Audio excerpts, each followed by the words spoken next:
Okay, so we're just talking about life cycle methods. So to start with this, we're going to start with just life cycles in class components.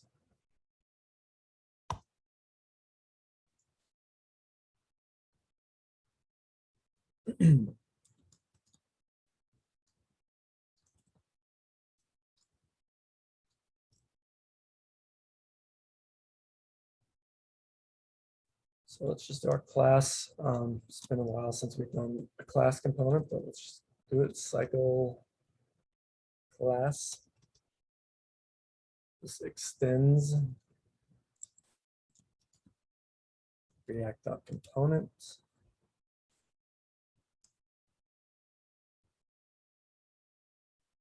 And we can export default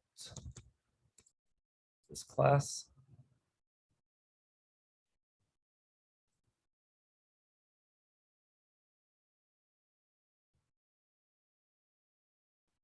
All right. So remember, with a class component, we need to define one function. We have, since we're extending from React component, it forces us to define this render method. And this is where we're going to return, tell it how to render our JSX.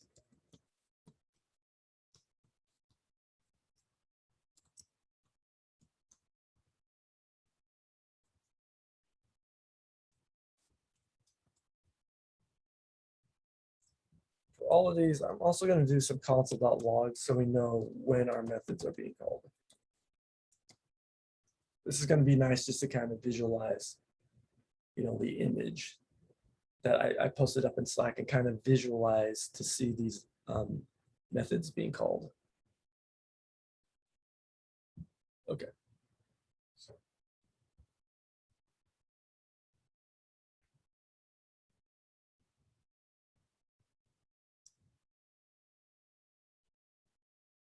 So just keeping this pretty simple.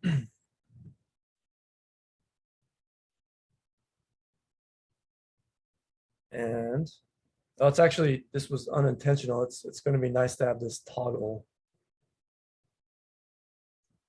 function, because actually I'm going to want to use this. So let me select this out as well so you can have this toggle function.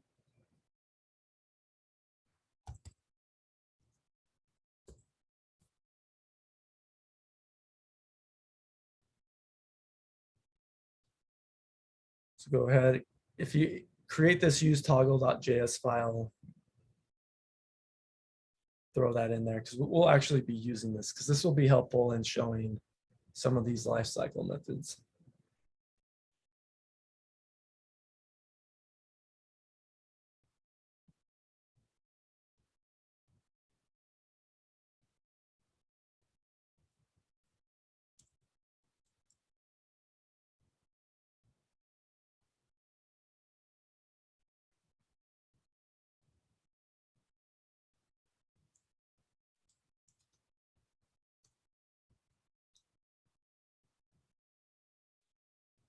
All right, and then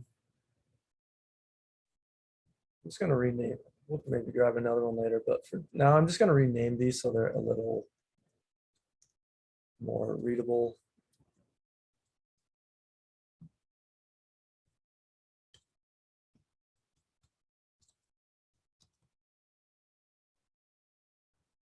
And then I'll go ahead and select this out as well.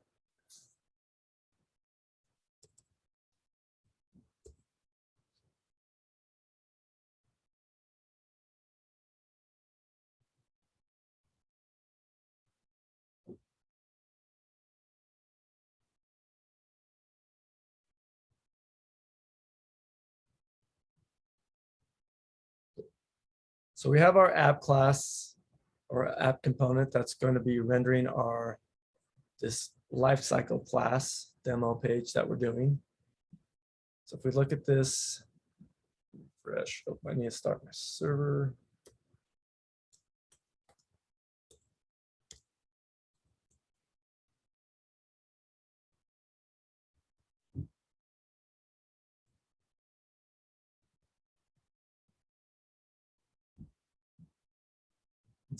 Okay, console. I'm also going to I'm getting this warning right here. I kind of want to keep this clean. So this warning I'm getting is I'm not using this logo. So it's declared, but its value is never read. So I can just get rid of that. Clean up my warning. So notice when I hit I'm just going to hit refresh. So I get my render called from my lifecycle method, my lifecycle class. That makes sense. You know, it's rendering this component to the DOM. If I toggle this, I keep on toggling this. Every time it like shows up, it's re-rendering that.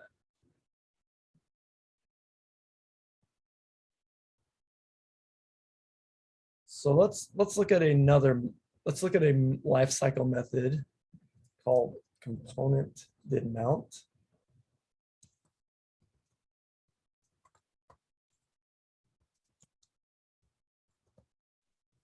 For this, I'm just going to say mounted. Just log a message. So component did mount is a React component method. It's one we get when we extend React.component. We don't have to define it, but we can define it. And what this method's going to run in the component mounts.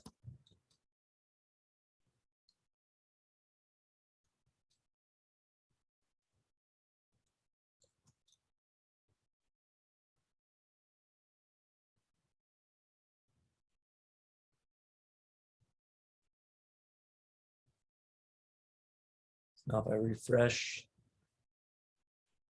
now I have notice I have my render called, and then the order of these logs is important. My render called is first, and then mounted. I could maybe just method called. Maybe I'll do it a little more clear. Render method.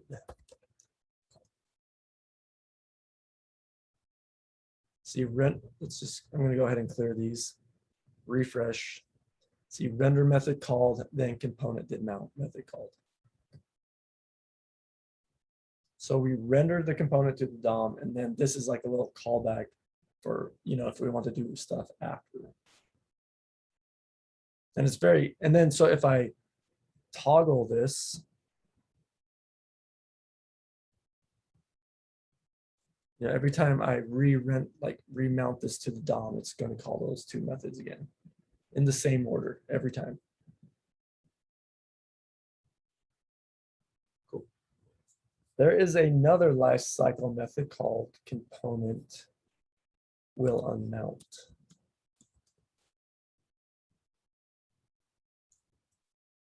This is called, you know, when a component unmounts.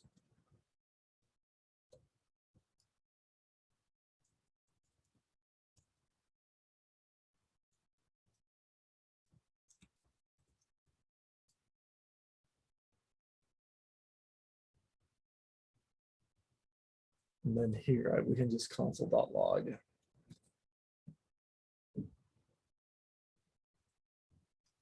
Component will unmount method called.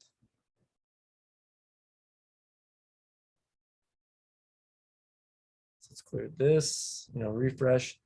So we have our render method called, same thing, but notice when I click my toggle, now that method's called. And what that really means, it's, you know, unmounting from the DOM. If I go inspect my element, it's over, and I go like to my body, go into the div app, like that component is not there. It's not in the DOM. If I click toggle, boom, there it is. It's been mounted to the DOM. There's my lifecycle method, JSX. If I untoggle it, it's gone. So it's mounting and unmounting to this document object model right here.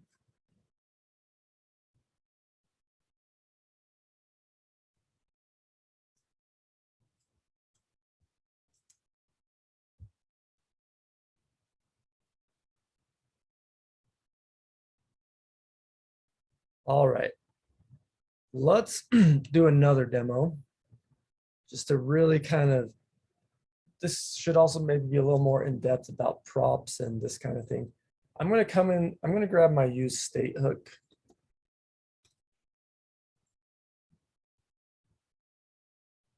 And I'm going to do some state. I'm just going to call this state from app because I'm in, this is kind of, it doesn't matter really what it is. It's just state from my app because I'm in my app component. And then I'm going to have my set state from app function. I don't really care what this is. Let's just make it a number, something simple.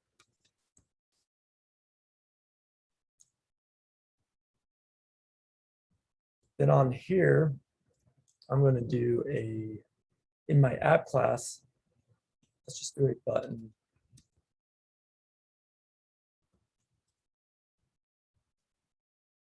Add.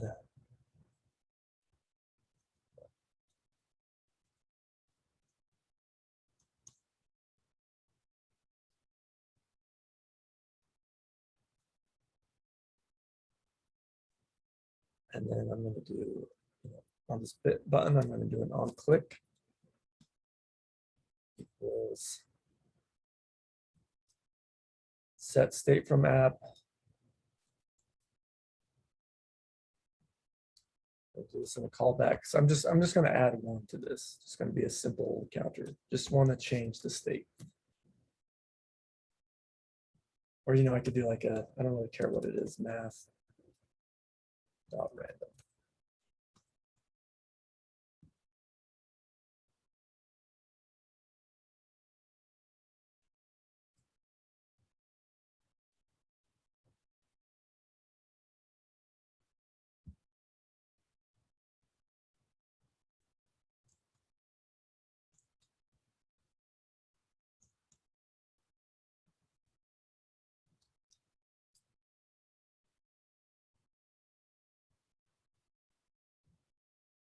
So I'm going to give my lifecycle class a prop. I'm going to call this prop from app. And I'm going to set it equal to state from app.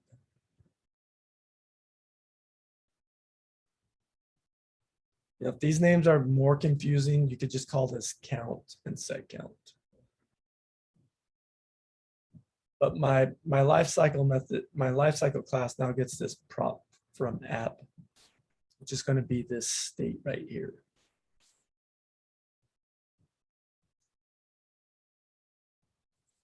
So let's do this. I'm going to say H3, rendering a prop.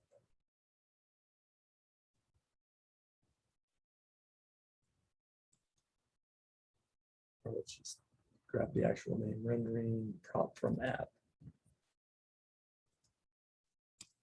Remember, with a class component to get the props, it's this dot props and then the name of the prop.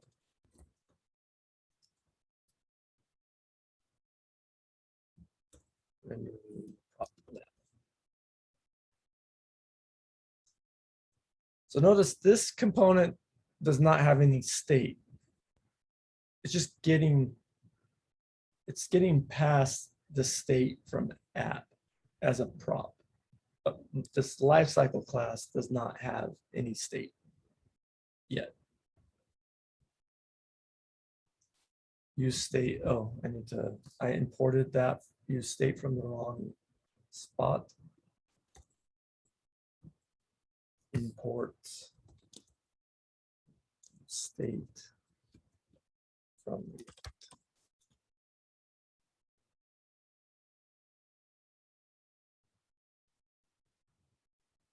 all right. Let's refresh. Okay. So we have my render method called, component didn't mount method called. If I click add, notice how I changed by passing a prop to that component, it's re-triggering that render method to be called. And that makes sense when we think about it, like this needs to update, right? Because that's in my app component, this state is changing, which means, this lifecycle class is getting a different value for this prop. So that should update. Does that make sense? We do this a lot where we have state in like a parent component, and then we pass it down to another component as a prop. So now this lifecycle class gets that value as a prop. So whenever that updates, whenever that prop updates, it's going to trigger this to re-render as well. It's kind of what I want to show you is, I'm changing the state in my app, but that's passing it down to this lifecycle component as a prop, which will trigger my re-render method, my render method in my lifecycle class component to be called.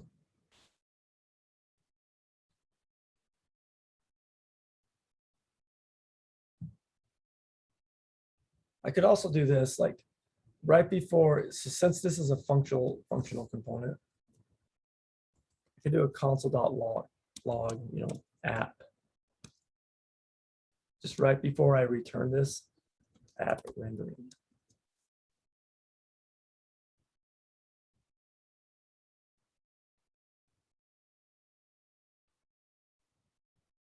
So it's clear, refresh. So I have my app rendering, right? It's about to return this. And then I have my render method called, and I have my component didn't mount method called. I click add. That is triggering my app to be re-rendered.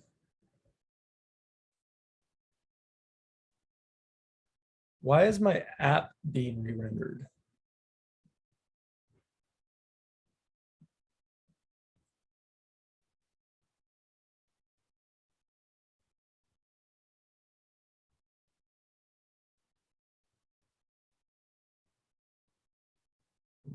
Anytime we changes. Yeah, my state changes because anytime you have a use state, anytime you change your state in a functional with this use state, if you call this function, it's going to trigger a re-render because my state is changing in my app component.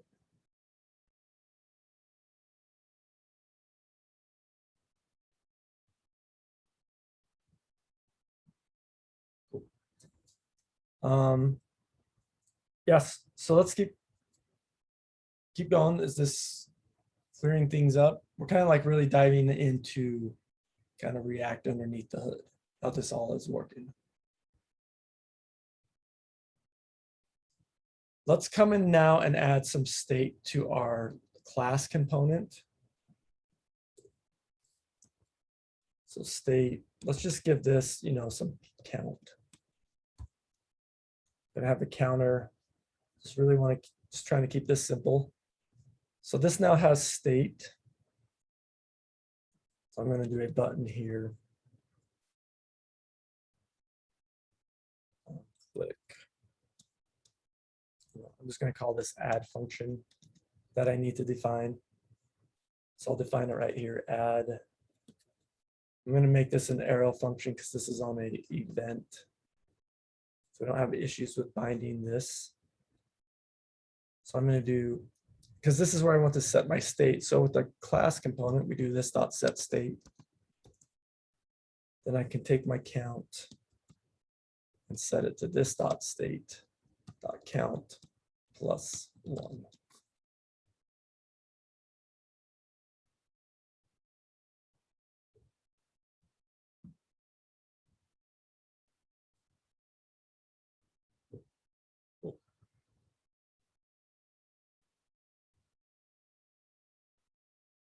And then and just to even be more clear, for these, I'm gonna put the name of my component, just so we know exactly where these are coming from.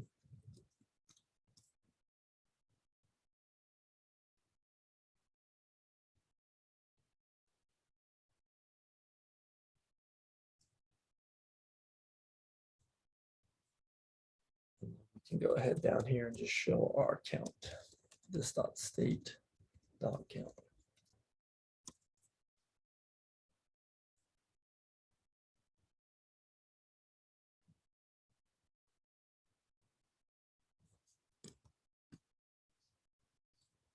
Components.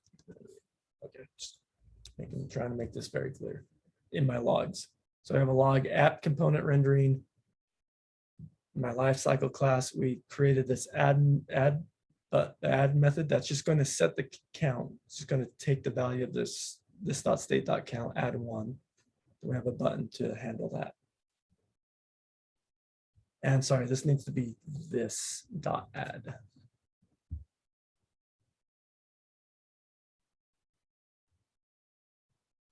Clear this. So let's refresh. So our app component rendering, then our render method and our component mount. So when I click add inside of this class, let me just do a little dot here. Oh, I guess it's not letting me do that.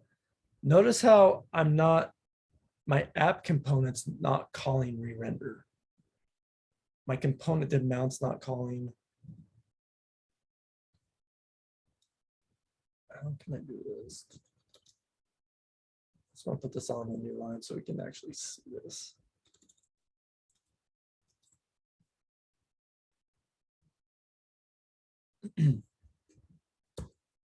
Oh yeah, I just had to hit enter. Okay, so let me clear this again because I want to make this clear. So we hit here's our component did mount called. We rendered. Let's click add. So my lifecycle render method's called. I click add again. My lifecycle class renders method called. My app component rendering is not called. Because when I set state, it's only going to trigger that component to re-render. So it's not going to trigger my app component to re-render. But if I change state in my app component, then that will trigger the component rendering method to be called and my render. So the app component rendering to be called and the lifecycle rendering method to be called. But also notice my component did mount was not called again because it's already mounted to the DOM.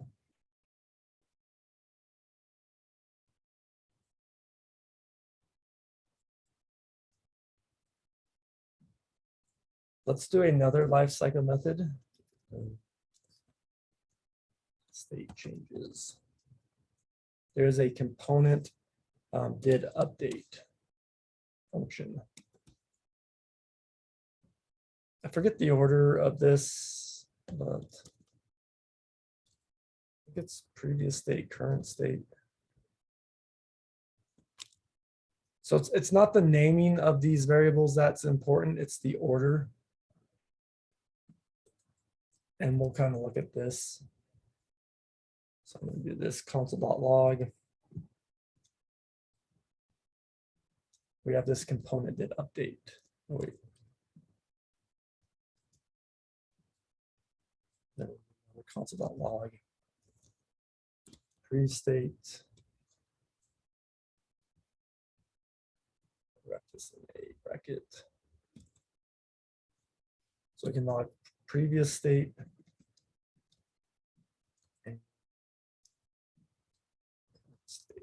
Or wait, no.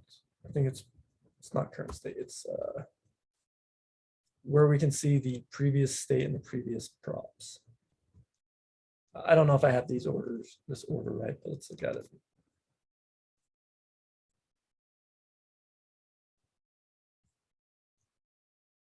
So I have this component did update. Let me just refresh. So now when I click add,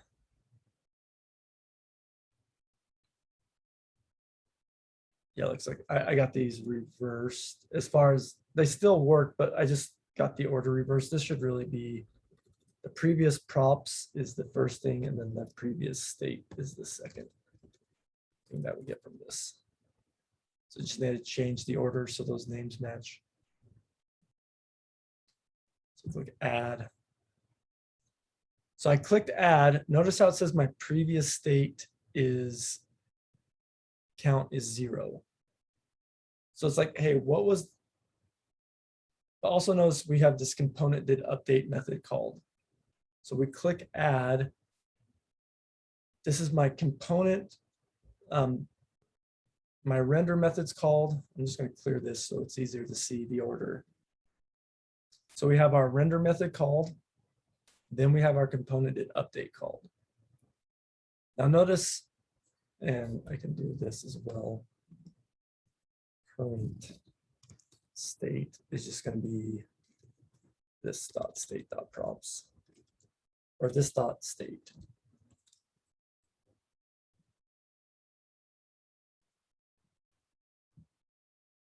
So my current state is count as 1. My previous state count was 0, and then I'm able to look at the previous props. Because, you know, if we change that random number, here's the random number, that's changed.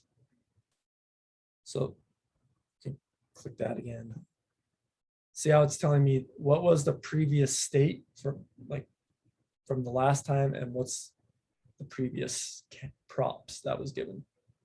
So notice the props are new now since I'm clicking this add. It's 0.519, which is 0.25.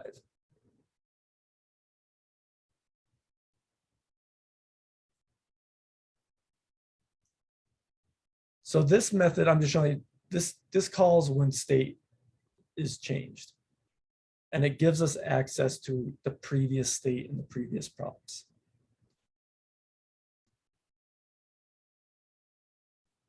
Because you might want to do something like this, like if, you know, previous, if we take our prev state dot count, you know, equals 10.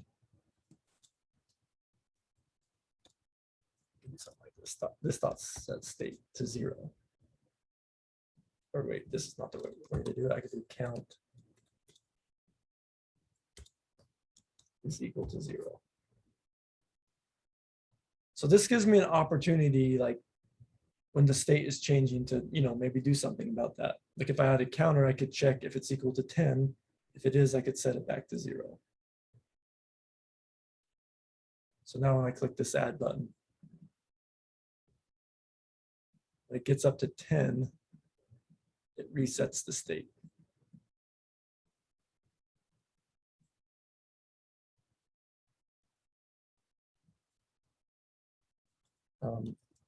Let me ask you this. Why do we need to be careful setting state in this method?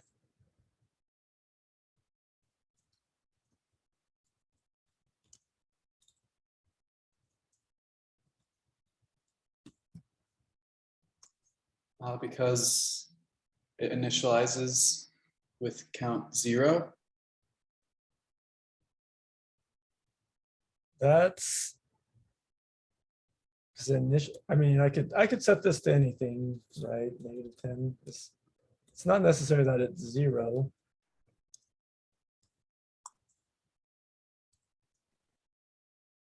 Is it because it actually calls it to re-render? So like you actually went up to the previous state count 11 because when you hit 10, because the previous state has to be 10, so actually call the re-render to call back to 0.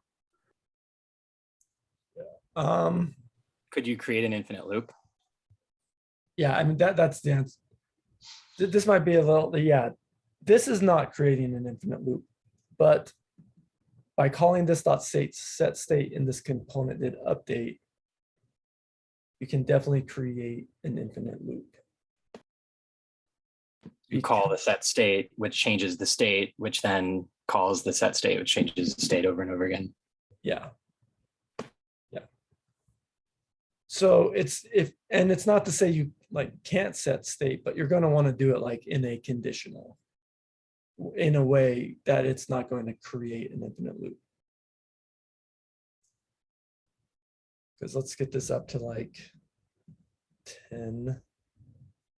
I'm going to clear this. See, like we render that the current state is 11, the previous state is 10. Well, that's going to trigger a re-render. So we re-render, that triggers a component didn't mount because we set the state back to 0. And there's back to 0, re-render it. But now the count is 0. So we're not going to call this dot set state. But yeah, if I had this outside of here, it might be smart enough. Oh, yes. There we're getting into an infinite loop.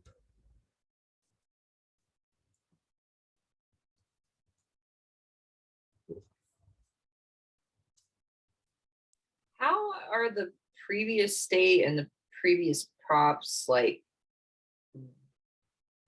assigned to that? How does it know what to bring up? This is a inheritance at work. So we're extending from React.component. These methods, like it's the same way, like how does component did mount know how to run this function? Like how does it know how to run this function when it mounts? I don't know. Like it's a React component defines this method. Okay, so pre-state is like a predefined function that exists somewhere. This is this is not a these two are not functions. This component did update is a function. And it takes two arguments, X and Y. X is going to be the previous state. And Y is going to be the previous props. And that is just defined, like that's how React is defining that. So I don't have to call that previous state and previous props. Like component did update is a function that takes two parameters. The first parameter is going to be the previous state. The second parameter is going to be the previous props. And this is something I can define in my React component and, you know, do things when state changes. And React's being nice and they're giving me these two things that I can use. I think people get confused because they think there's some meaning to this, like these names.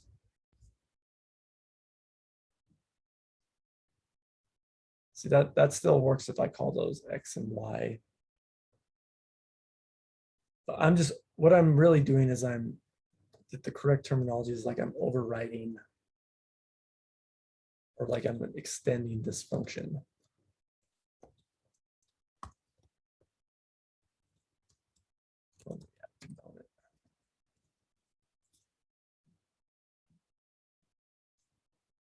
It's the same thing like component will amount. These are all kind of predefined methods that I can override and kind of like extend from their original functionality.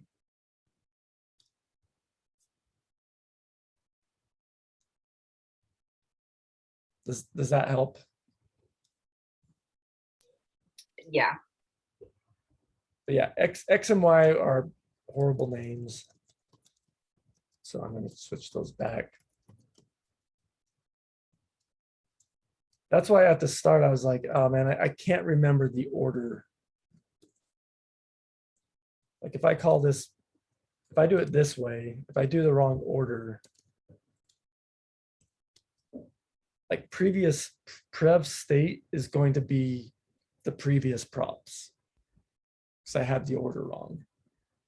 Which would be like a really bad way to name that. That'd be super confusing. So I made sure to kind of change those. So yeah, how that works behind the scenes, I have no clue, really. What does it mean? What you seem to like indicate that extends React component means something in particular. Can you explain that a little more? Yeah, so this is, I mean, this is object-oriented programming right here, which is a concept that is a very big concept in programming. There's many object-oriented programming languages like Ruby, JavaScript, Java, C#, Python. There's a lot of languages that follow this paradigm called object-oriented programming. So what we're doing here is there's a lot to object-oriented programming. One of the things we can do with object-oriented programming is we can do what's called inheritance.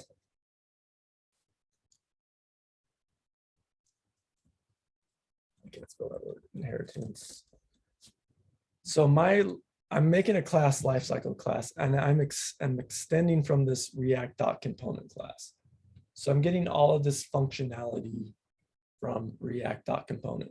It's the same thing when we, in Rails, when we create like a user model, and that extends from, it's not the extends keyword, it's this in Ruby.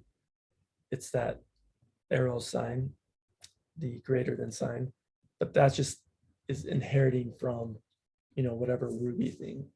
And that allows us to, you know, gain all that functionality from the parent class.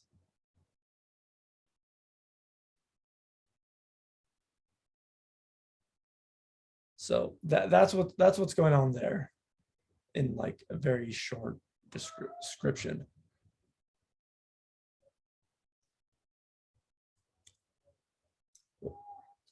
All right. And it's, yeah, to try to answer that in, you know, even an hour is maybe a little difficult. Something I would recommend after this course is to maybe go look at like an object-oriented programming course, just to kind of get those concepts solidified. Cool. So what time is it? I don't think there's anything else before we take a break. So I think this is kind of like the main overview of the life cycle, like life cycle methods. So what I want to do now is just look at one of these images that I posted in Slack. So let me pull up Slack and kind of go over this with you together.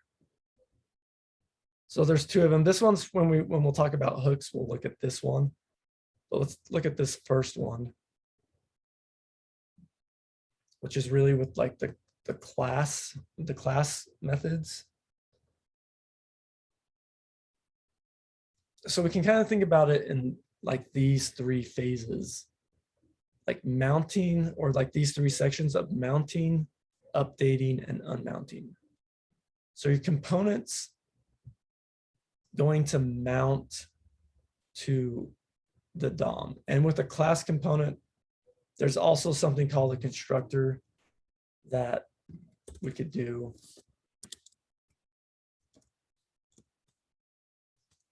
This is just how, I don't know if this is going to screw up my state, but let's just do this constructor call.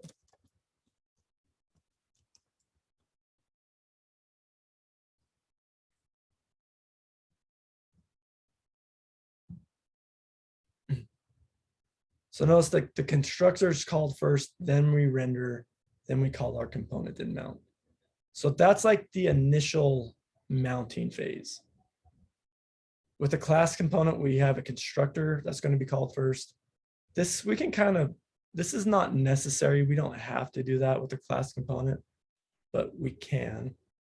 If there's like specific things Other than setting state, if there's functionality you want to do before you render, you can do that in your constructor.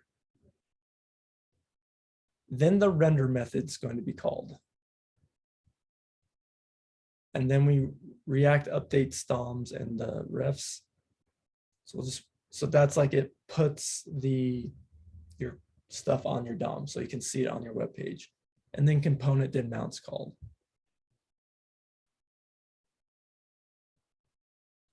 So that happens once when you like first render your component. Then we have this updating phase. And this updating phase can just loop and run as many times. And there's a couple things that trigger render to be called. Number one is giving a component new props. That's going to re-trigger the render. Calling this dot set state method, that's going to trigger a re-render. There's also this dot force update that will trigger a re-render. That updates your UI, that updates the DOM, and then calls component did mount. And as long as you get, and this can just kind of happen as long as it needs to, is, your state's going to change, you get new props, whatever. And then finally, the last thing is the unmounting, is when your component comes off of the DOM.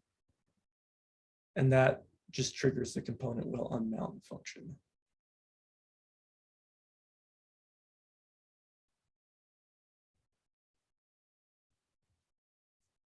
So this happens once when it first mounts. The updating happens as many times as either you get whenever you get new props, whenever you call this dot set state, or if you ever call this dot force update. It's going to trigger this flow. And that's what we're seeing here. So, if our class component gets new props, so if this value changes, that will trigger the re-render to be called. Also trigger that component did update to be called. In our lifecycle class, if we have any state inside of here and called this dot set state, that will trigger our render to called. And if our render is called, that's going to trigger component did update to be called. Except for the first render, which will trigger component did mount to be called. Does this, I think this image really shows it. Does this kind of make sense when you see it, when you look at it visually?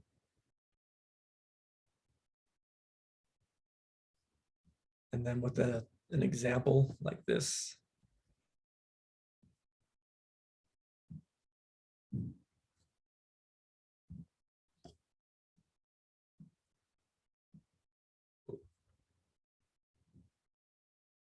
So we can toggle our component that calls the will unmount. We can add it back. That's going to trigger the constructor to be recalled because we're remounting it. So we're going to recall our out component mounting. It's going to render our lifecycle component, but that calls the constructor first, then the render, then the did mount. And then if we change any of like the state,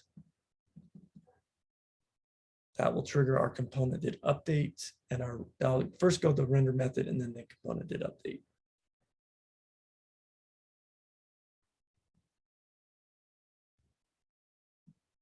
If we give it a new prop, that will trigger it too. Cool. Let's take a break here. I'll stick around if there's any questions, but if not, let's come back at, I don't think this clock, okay. Why is my computer not, I'm back in Utah and my time saying it's 9:37. So I'm gonna get, it's actually 10:37. So let's meet back at 10:50.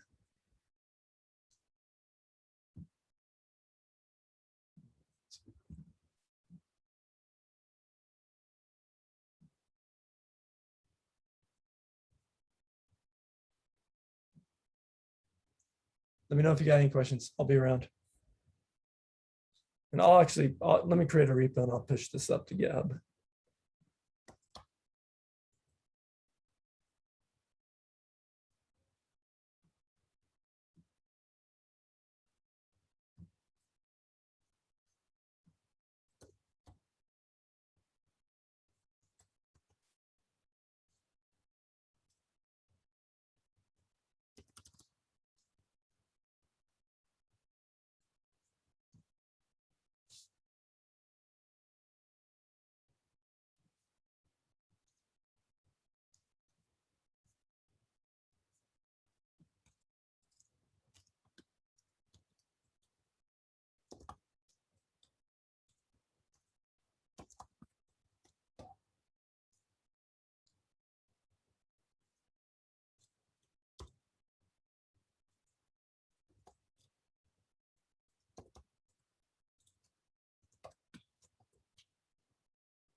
Okay,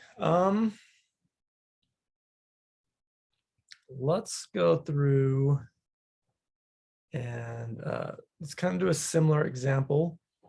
So since we talked about lifecycle methods in class components, let's talk about how we do the same thing in a functional component.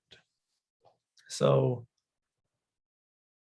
before hooks were introduced, if you wanted to have state or you wanted to have a lifecycle method like do stuff on like component did mount or update or unmount, you had to use a class component. But as I've said previously, hooks allow us to have state in a functional component, and hooks allow us to run these lifecycle methods. So let's look at that example. And we've seen this, but let's go into a little more detail. Let's do life cycle. I'm just going to call this life cycle func.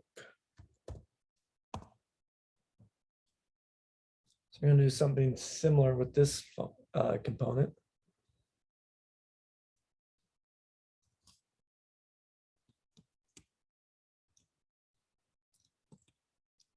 Life cycle func.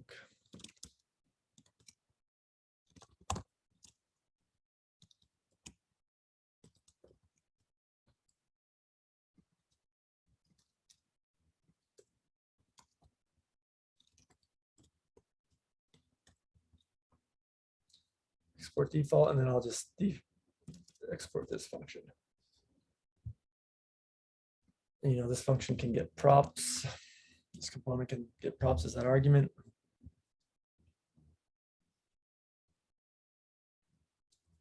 And I'm going to do something like this as well. Just do like a console.log.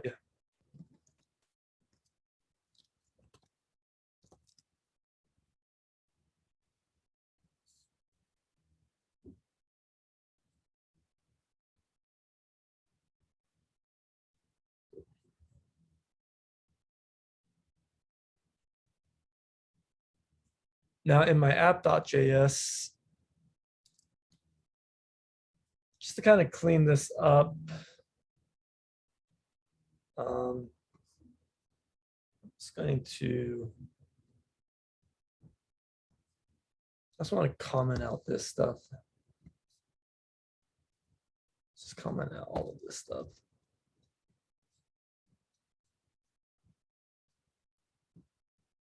And then just so to keep my like console.log clear, but I'm going to do something similar where, you know, I can have like a paragraph or a div, you know, where we toggle class or toggle functional component.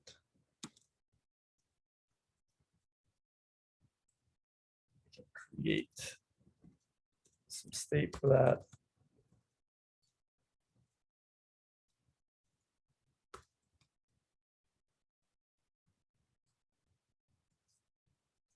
Let's copy this and change what I need to.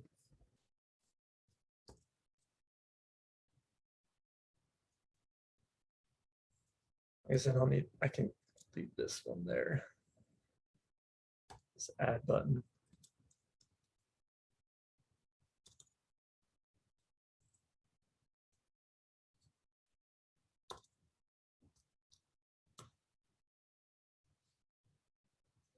And this one, I can use my, should have just probably been easier just to type this out.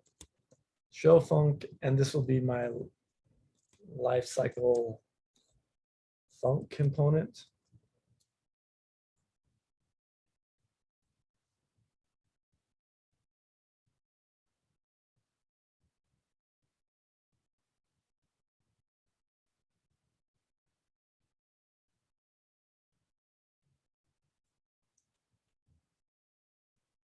I'll do a div down here to toggle my functional component.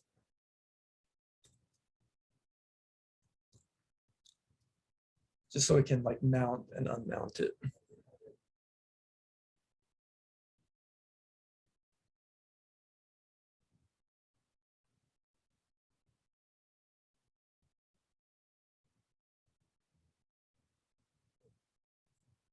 So now, so if I go to localhost 3000, need to start my server.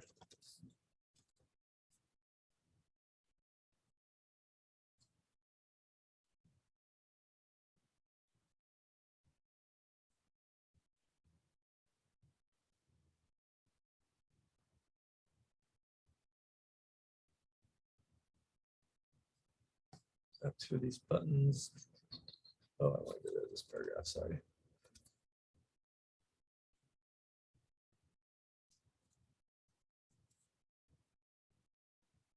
Now I can toggle this functional component. I can inspect. Get my logs. I'm going to clear this so.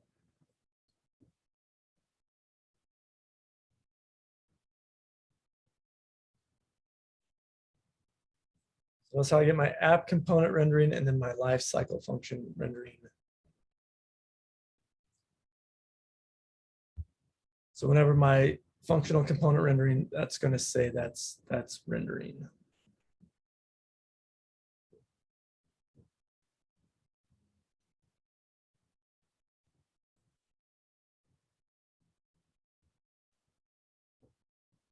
So as we've seen, if we want to do the component, if we want to do something on mount with a functional component, we do the use effect hook.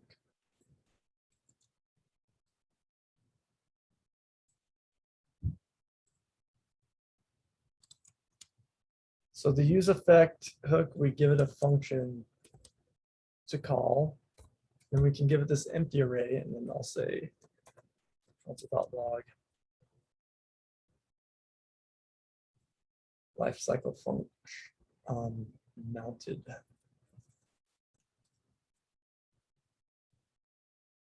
So in our use effect, we give it a function to run, as a lifecycle method.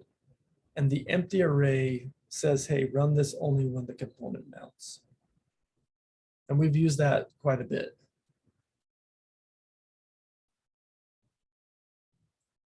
I can clear, refresh.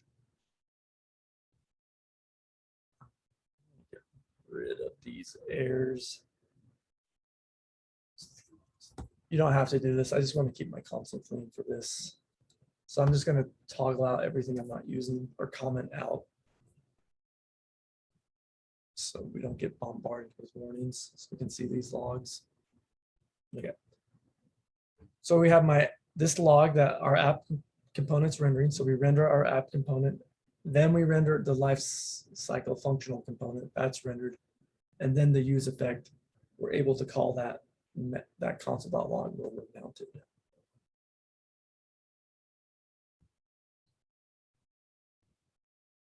So that's how we do that's with the use effect that allows us to do our component did update. All right, so the other lifecycle method we looked at is component will unmount. So notice, once again, I'm just going to stress this again. The use effect is a function whose first parameter, first argument we pass it is a function.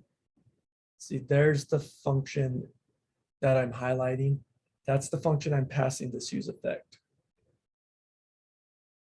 Now, this function that I'm passing the use effect can return a function.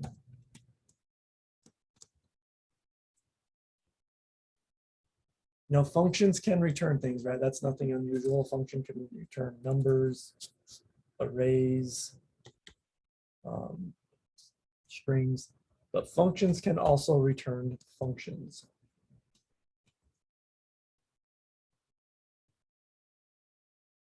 And if we give the use effect a function that returns a function,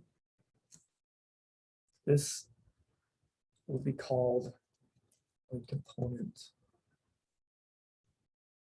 unmounts.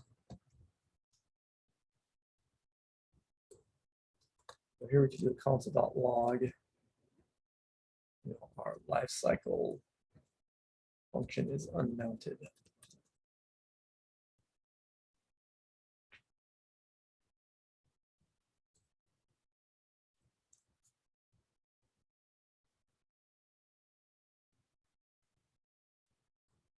I thought the empty array on the second half of use effect meant that it's called on the mount.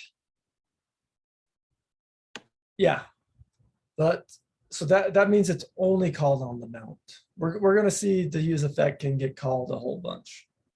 It can get Yeah, called, but you see, the way I would read this use effect is that on mount, because you have an empty array, you're going to call console.log lifecycle mounted, and then you're going to return that function. So what's in here meaning that this is unmounted when this is called?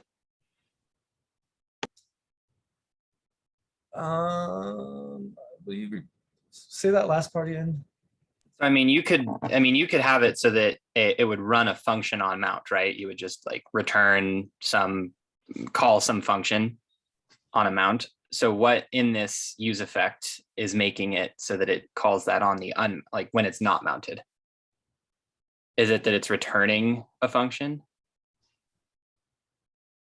Yeah, so because here's the use effect. Maybe I should just define this in a function.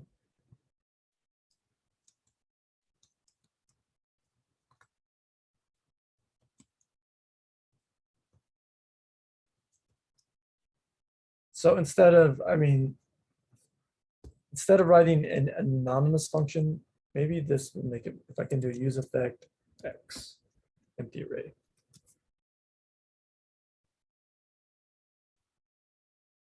Let me just make, yeah. So let me clear that. Okay. So here, when I'm defining use effect, I'm just passing it an anonymous function.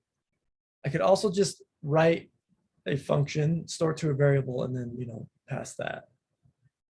Is this easier to read? So what this is saying, hey, run this X function when we mount. That makes sense, right? Yes. Now this function can also return a function.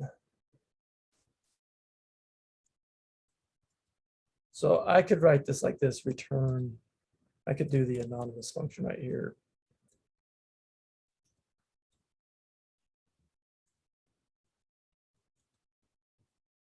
Console.log unmount.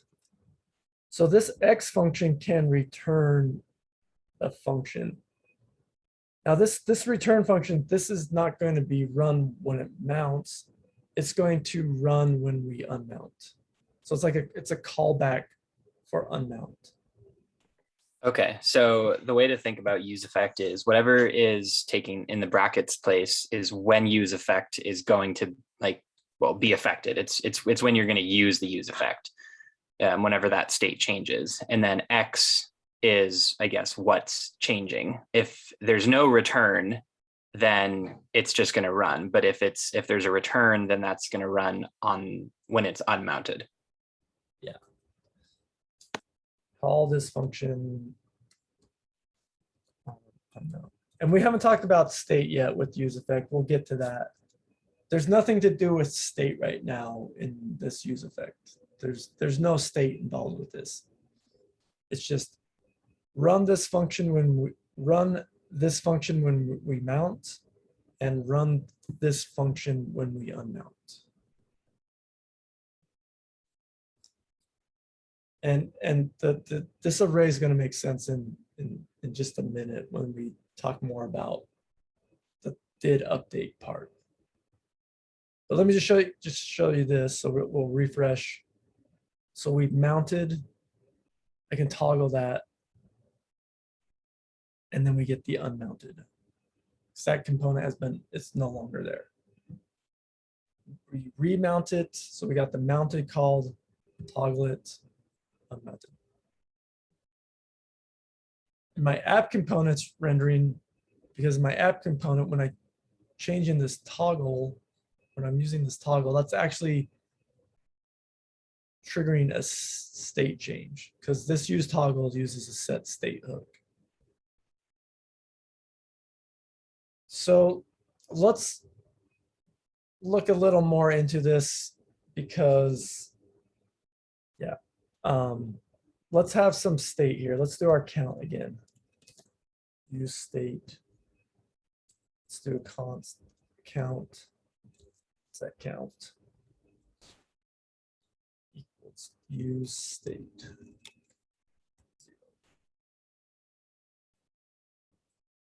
And then here we can have like a, a button. It's kind of like we did with the last one.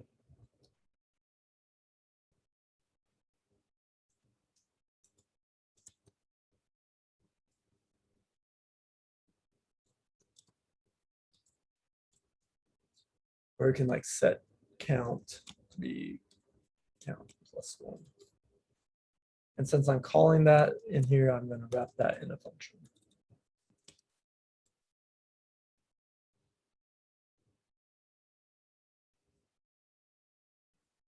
And then I can show my count state.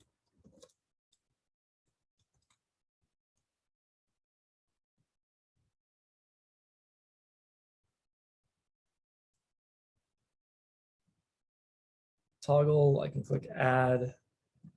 So every time I change the state, that's going to call that, it's going to like rerun this function. So it's going to, essentially just hit right before my return.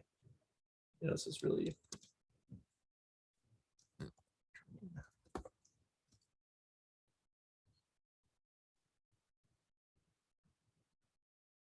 cool. When you unmount that, will that refresh the state of the count?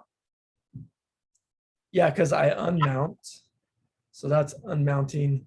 When I remount, it's like a brand new one. So it's going to run the use state. So that it creates my state. So yeah, it does. When that is gone, like my state is gone.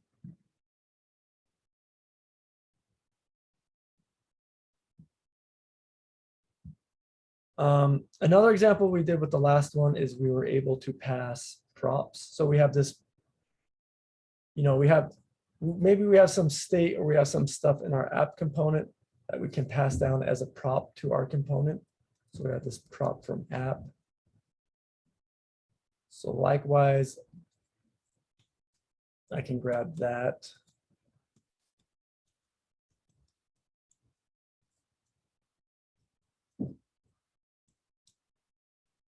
But this one I'm going to grab from props.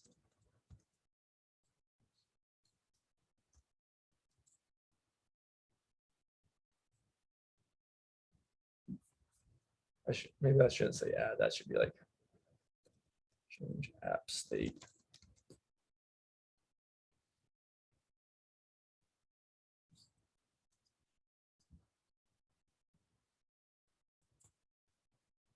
So if I clear that, if I change that app state, see that once again triggers that lifecycle functional component to be rendering.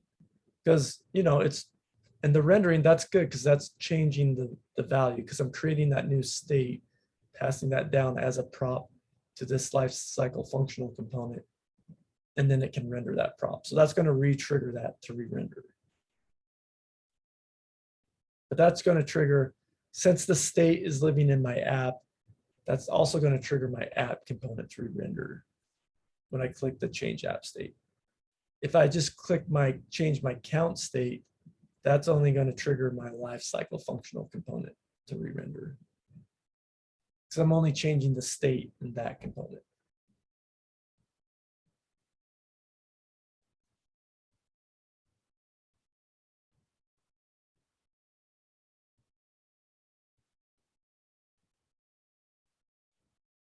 Cool. So the one thing we have not seen with use effect yet is, I briefly showed you this, the unmount, but as we just saw with our class component, the component did update. So how do we do that with use effect? And that is what this second argument is all about.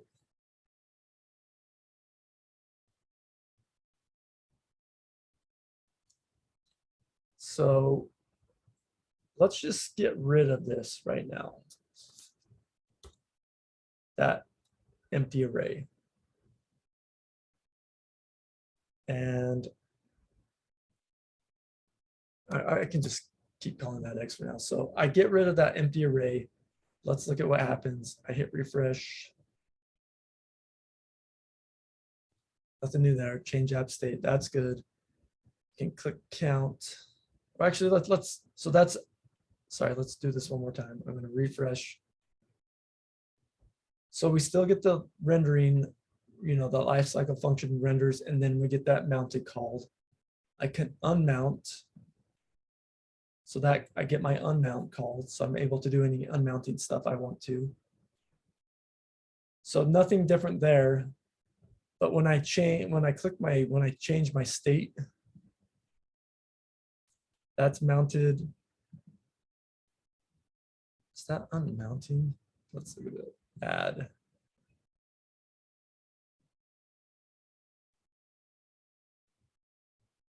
That looks to me like new. Change that. But this, so what's going on here is we render, we unmount, and then we mount again. Because I don't have that dependency array. Notice how we're unmounting.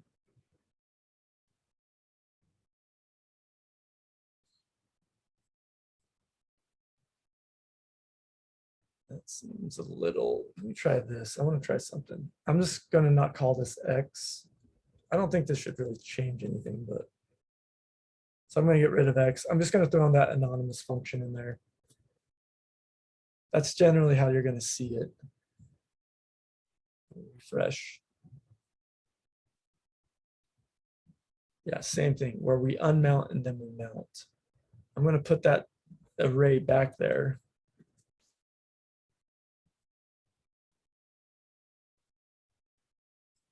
So we're mounting, and then I'm going to click add. See, now we're not unmounting and mounting. Because that array is there. I'm going to comment out this unmounting function. Get rid of the array. Let's see what happens there. So I get rid of my return unmount function and get rid of the array. Refresh. So now I don't have that unmounted being called. I click add.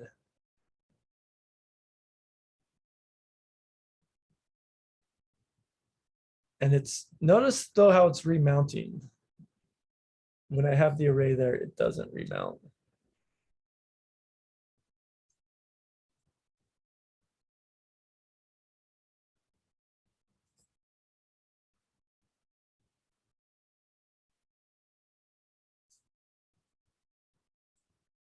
Let's console.log the state.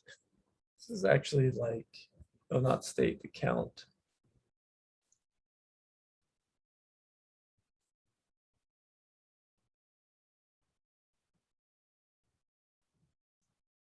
So I have the array there. I'm going to get that back.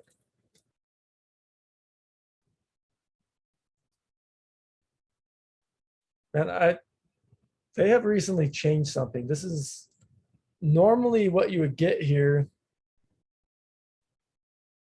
is you would get an error. Well, you get a re-render error. This is like recently changed. Because what the use effect also can be run for is, you know, component did update, right?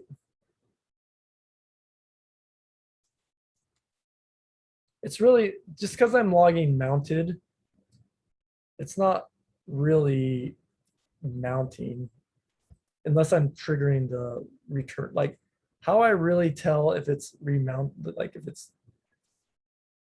it's unmounting is because I'm just logging mounted. This is also like my component did update function without that array.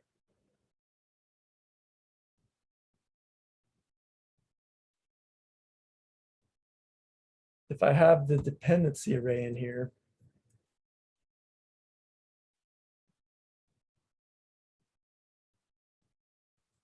now that use effect is not being called.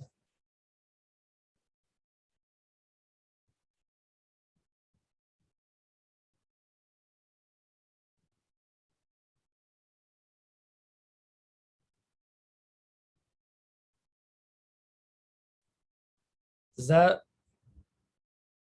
make sense? Like, it's a little confusing because this function now, if I don't have that array in there, and so I think I'm confusing myself. If I don't have that array in there, it now becomes mounted or component did update.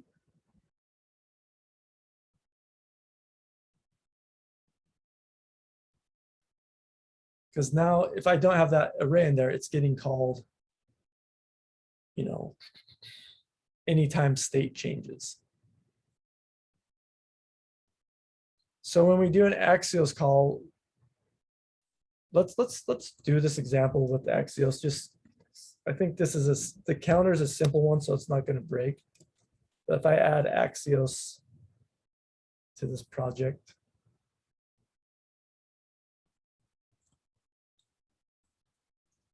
so I got this reversed.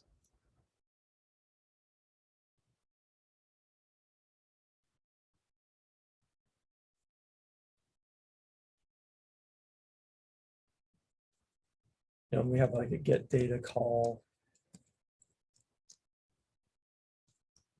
So I kind of got this reversed. So I'll make this a little more clear with an Axios call. Get data. This will be async.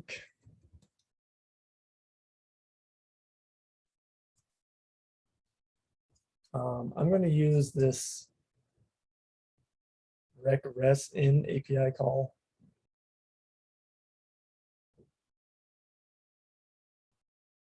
Let's try this one. It's going to get request to here. And you can kind of just watch this. So it's doing let response equal await Axios dot get. Throw that in there. And then let's just have some data state. Don't really care what this is for now. Null. Set data res dot data dot data. I believe is how this one comes back. And then in here, I'm just going to do a data and a code. I'm not really wanting, I don't care if this looks pretty or not, JSON.stringify data.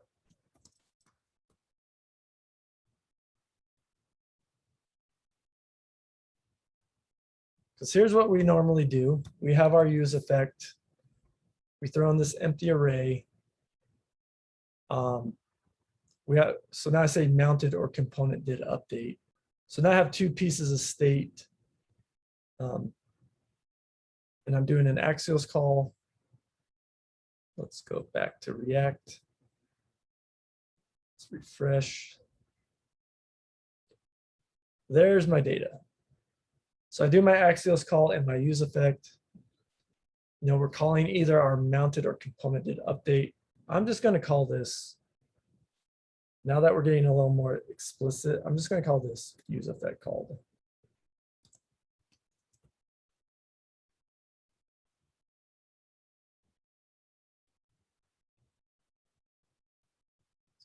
Fresh. So my use effect is called. There we go.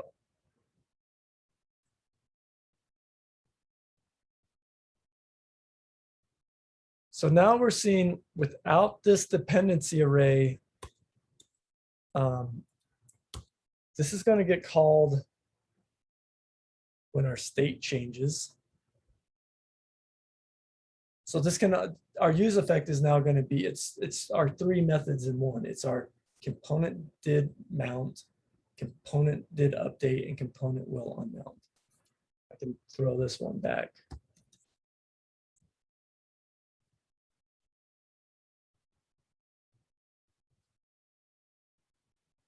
So now I refresh.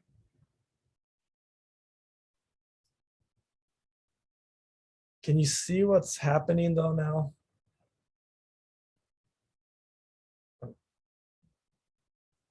I look at my, oh crap, I'm probably gonna get timed out with that. I need to stop this. So what's going on here is, I'm gonna close out of here. I'm in an infinite loop right now. Because of my use effect, I call this get data function. This get data function does my Axios call, and then it sets the data. Well, now we've seen that use effect can be a component didn't update. So this updates, and then that triggers my use effect, and then we get the data. And then we're stuck in a empty array, and then we're stuck in this loop. So were you just stuck in an infinite loop of making GET requests to that API? Yeah. So I'm surprised it didn't like throw an error, because I probably, let's see how many we made. So in here, I'm going to like set count to count +1.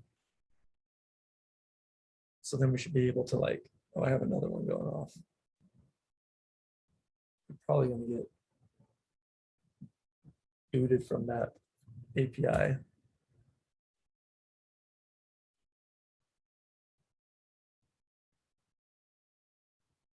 Yeah, and counts actually getting a little weird. Like this is happening really fast.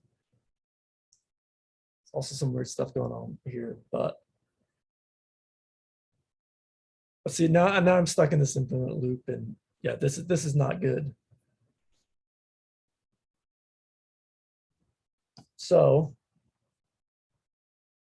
there's some other things happening here where like count is not updating quick enough.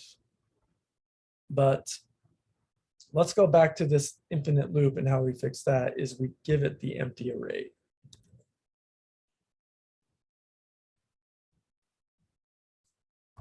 Localhost 3000. Now with that empty array, that says, hey, only run this on mount.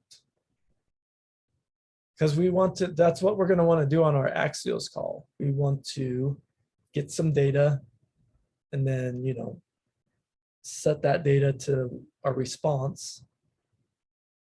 But we don't want that to re-trigger our update.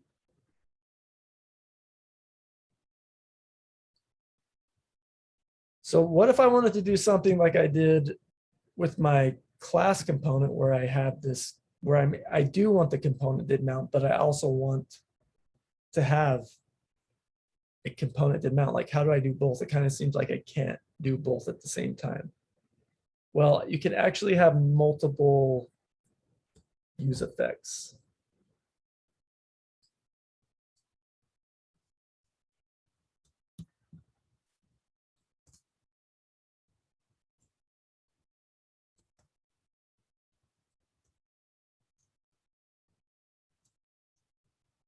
Let's get rid of that one.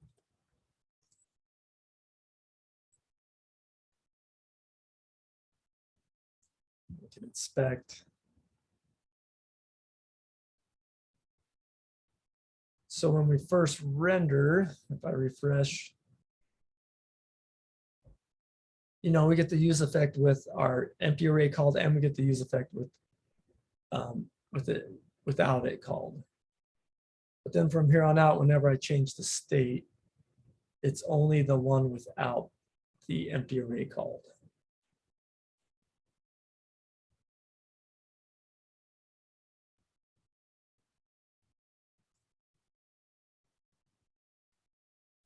Let's do another one.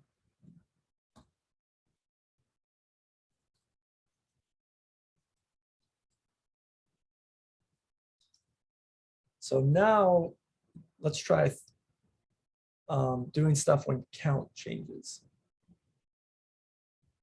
So what you can do with this array is you can throw in the state where you want this to run when this piece of state changes.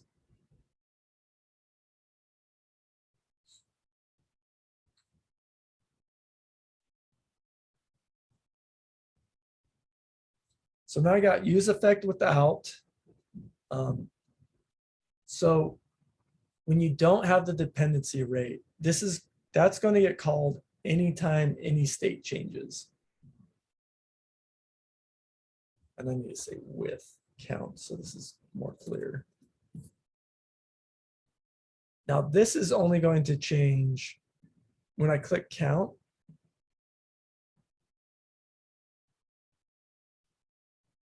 This is only going to change when, or this is only going to get called, the use effect only is going to get called when count is changed or if I don't have that dependency array.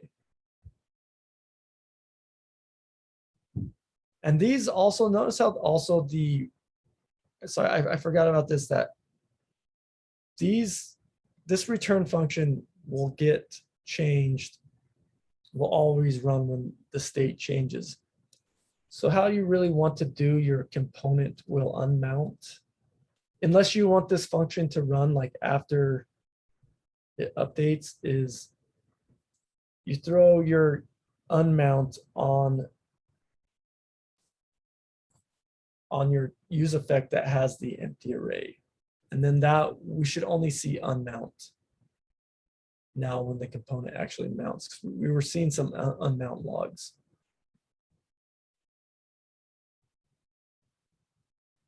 So now we're only going to see the unmount called when we actually unmount the component.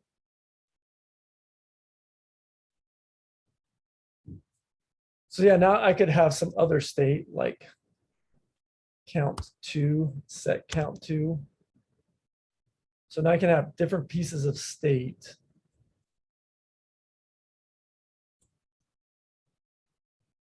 Or let's do this. Let's do this to make this a little more readable. Total count. Oh, it's called total.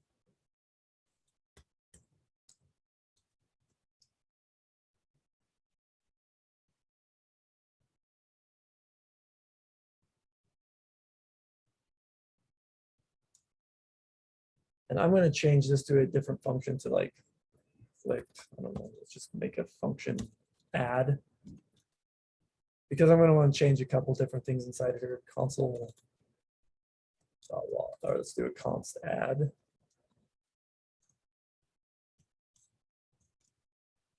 So we can do set count to be count +1. We can set total. Total +1.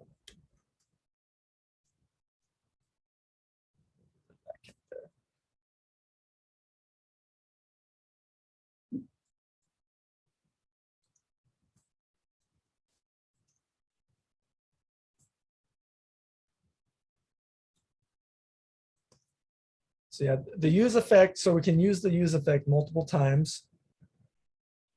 If we, so giving it an empty array, we can do on mount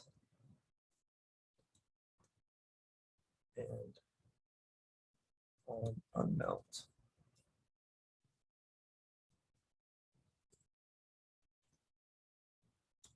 Without,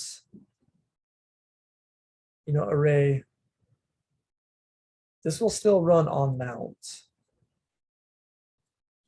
And anytime any state changes.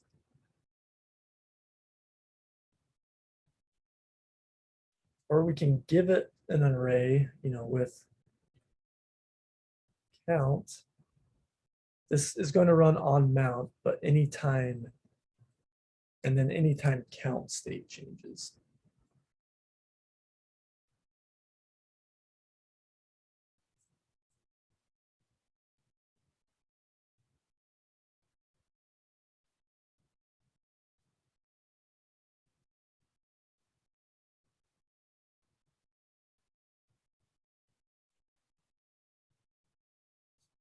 Let me slack this out. We'll kind of go over it, maybe add a couple things or two to it. I'll select this one out.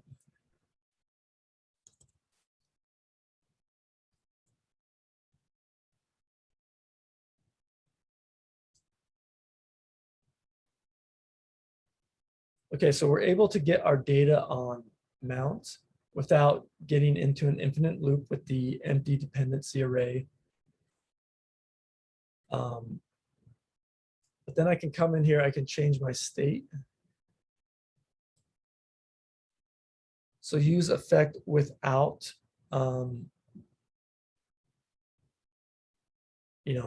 anything called, and my use effect with count is called. So I'm changing count. Just like maybe I do have a button that's just set, where we have a function where we set total.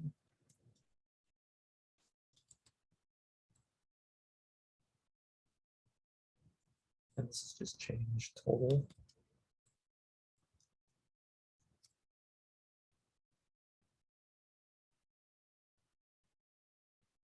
Just to show you this. So if I change total,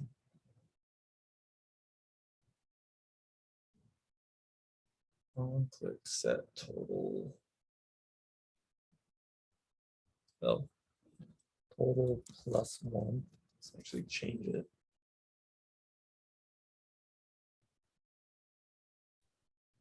Notice how my use effect with the count parameter is that log's not being logged. Like that log's not being logged. That one's not being run. But if I click the add one, that's changing both count and total.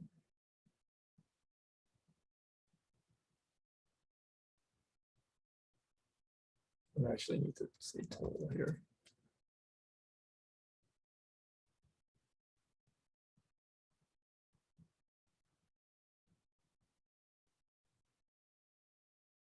Because yeah, on this one, because maybe here I want to do like, if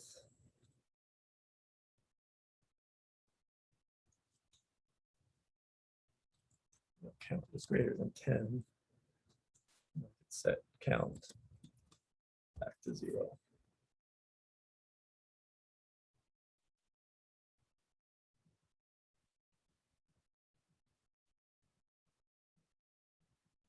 So then I can have that counter changing that. I can change total, but not do anything with that. I can have this other state changes where, maybe when my total changes, I don't need to do my check on count because that's not changing.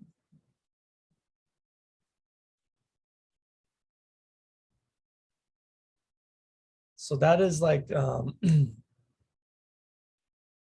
explanation of use effect in like full detail. When we use it, we're mainly going to use it like this as a component did mount.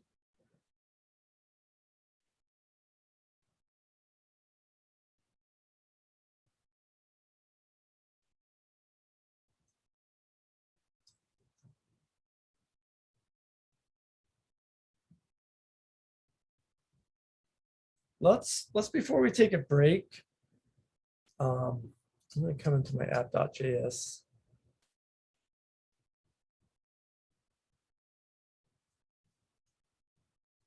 I just want to comment all of this out for now.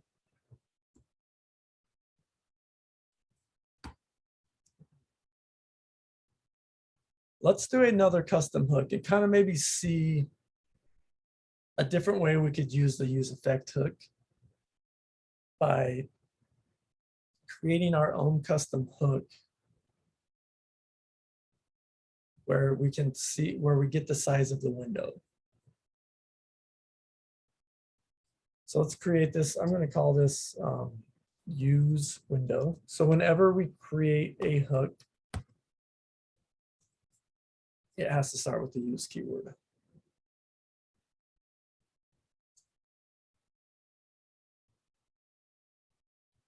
Let me just go over some rules too with hooks.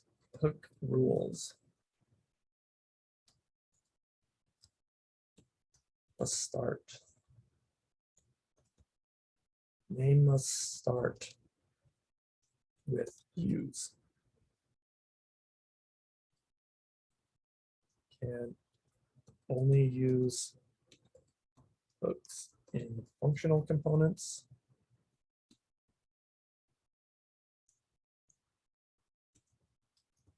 And can only use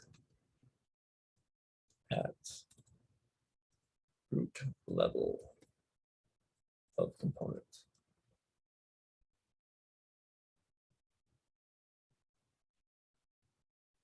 Means like you can't use these in like,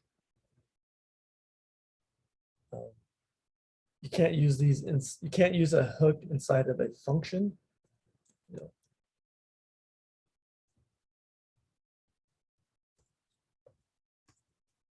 Other than the functional component itself, or like a loop, or if else statement, etc. Does that rule make sense? If we look at this, we're using our hooks at the root level of our component. I can't do this.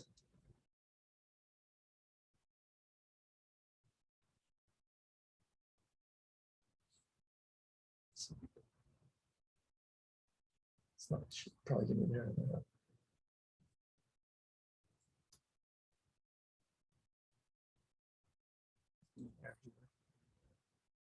Let me know that, hey, you can't do this. But that won't work. Does that make sense? You can only do them at the root level. So this is with any hook. So let's go ahead. We created our use window hook. So const use window.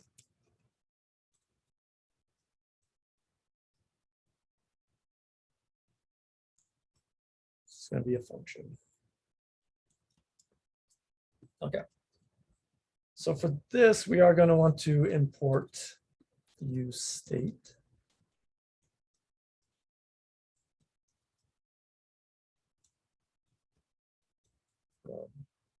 React. And because I'm going to want some state here, I'm going to want maybe like some width.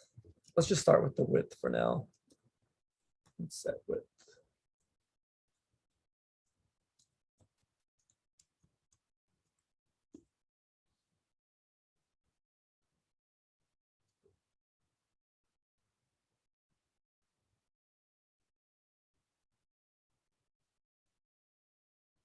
So how we can get the window size is through a event listener. So this is like kind of some old school JavaScript. But what I'm going to do this in my use effect. I'll show you. So in my use effect, let's do our use effect. And yeah, this one I'm going to want to only when our component mounts, we're going to do some old school JavaScript.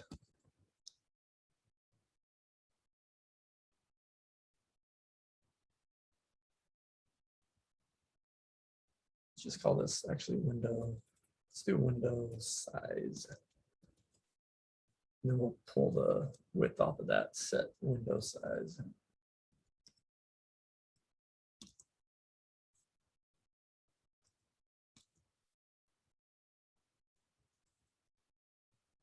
We'll set this to null or an empty object. I'm actually going to have to look at this and see how this object comes back. But just to show you this, in my browser, I can do something like this. Window. Let's see if I can do it. So in your browser, we have like these things defined. We have like a window defined. We have a document defined. So I can do something like this. Window dot. We can add listeners. So this is how you used to add event listeners to things in your HTML. So what I'm going to do is I'm going to add a event listener to my window. I'm going to add a resize listener. Let's see if it's going to let me like throw in this function.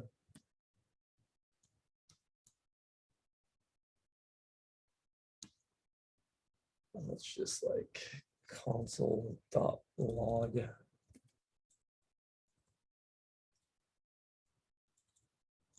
So what I'm going to do is when this is resized, I'm going to call this function. Let's just for now say resized as a string.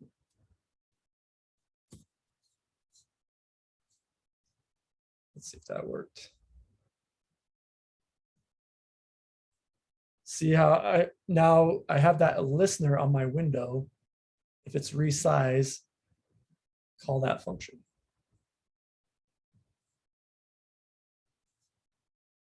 Let's do this. Let's window dot remove event listener. Resize. What do I need for the remove?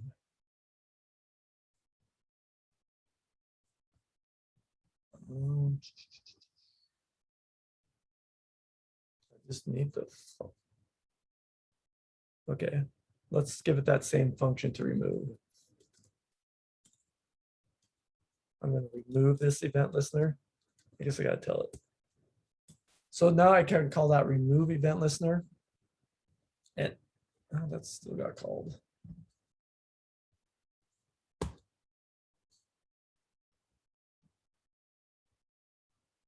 It might be a little weird doing it on this. That should remove it.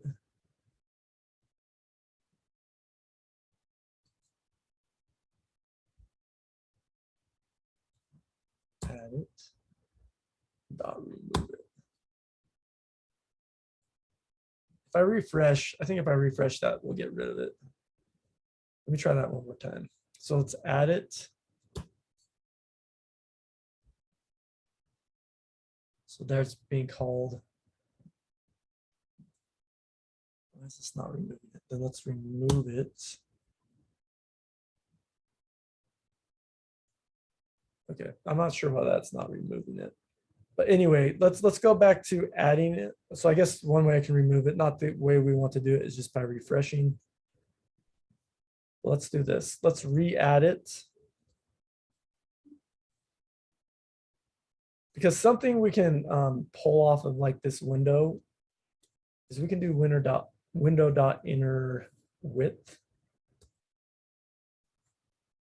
You know, if I resize this to make it bigger and do window.inner width, now it's bigger. So that's how I can determine the size of my width, the window. So what I can do is I can add this event listener, and instead of just logging resize, well, it's console.log window.width.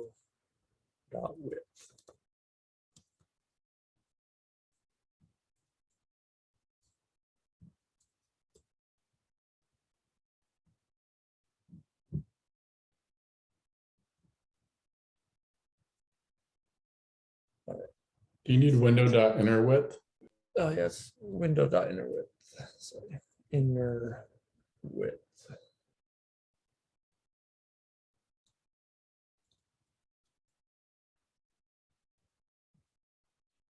There we go.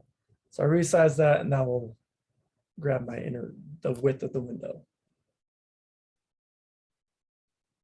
So cool. So let's go back to the use effect. Let's do this. Let's do that window dot add event listener resize.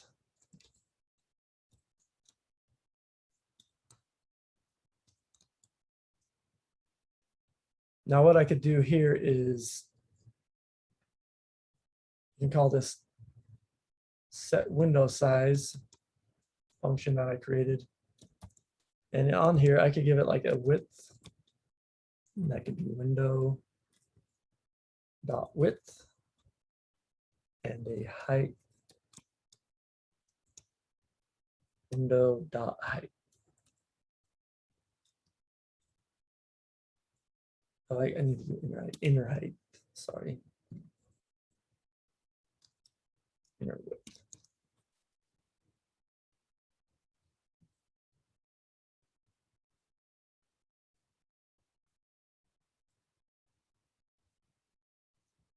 And then from this one, I can just return my window size. And then export default use window.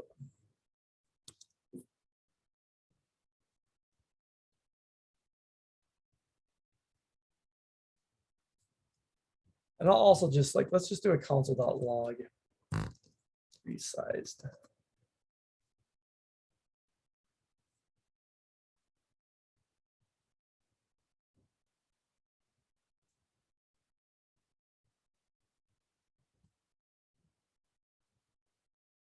Now see this event listener, I only want to add when it mounts, because the add event listener, that will behind the scenes run this function whenever the window's resized.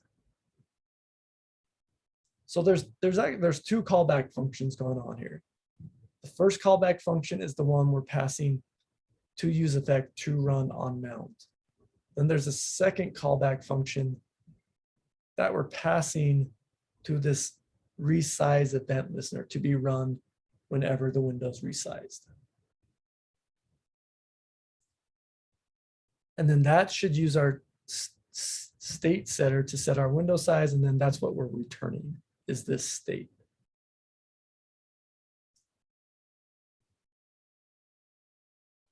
So then in my app.js, let's go ahead and use that const window size equals use, what did I call it? Use window.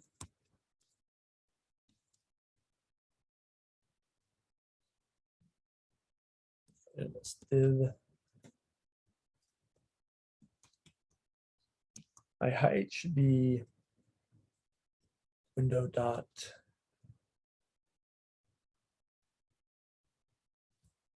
what did I call? I think I called it height.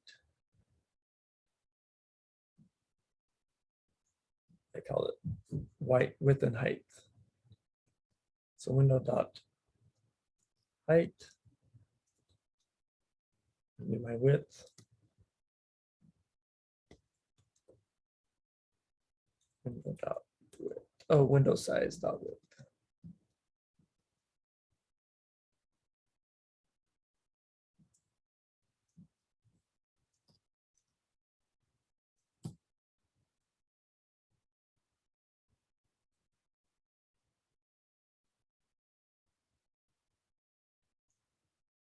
So cannot read properties undefined reading height.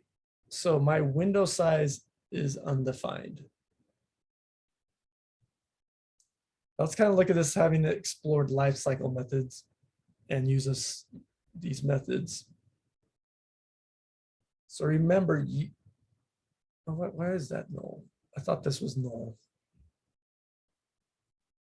So when we do this, I can do like a console.log inside of here too, console.log. Use window, use effect call.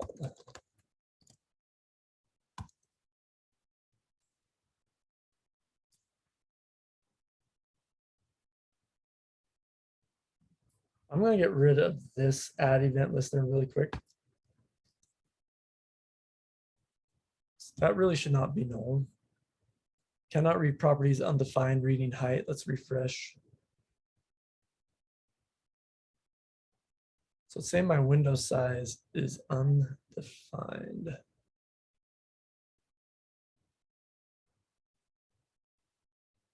All right, let's look at that. Let's go to my app. Console.log window size.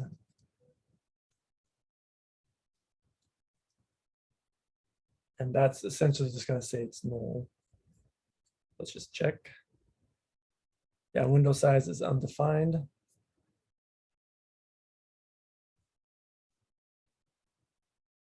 Why is that undefined?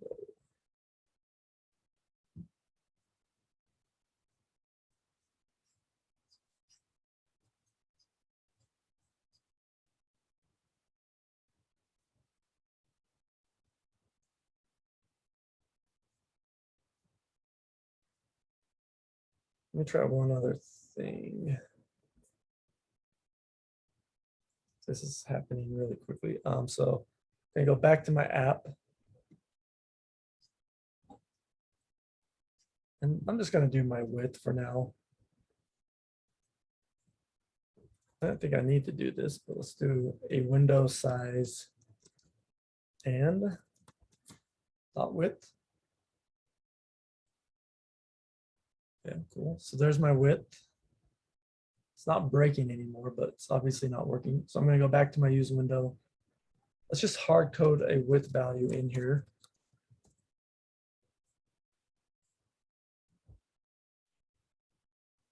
Okay. So what this is telling me, it's not this, for some reason, it's not like grabbing this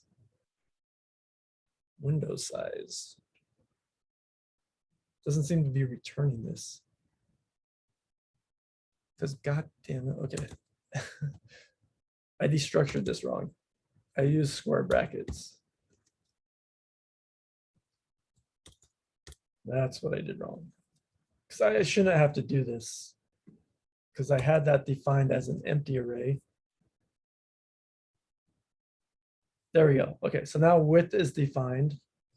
So what I did wrong, I keep on doing this, is I use curly brackets instead of an array. So doing array destructuring. So now let's go back, add my event listener. So yeah, I was just honestly like confused right there. So that's kind of my debugging process, is just to get it working. So I feel like once I can get something working, then it's easier to pinpoint what I did wrong. Sometimes those little syntax errors, those can be pretty hard to find. Let's refresh that.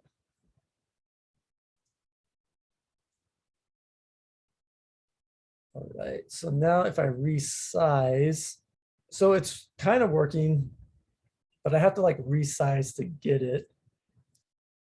So what I could do is in my state, I could just set my width to window.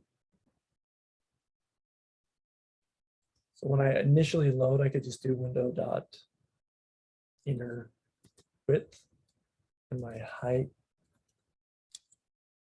as window dot inner height.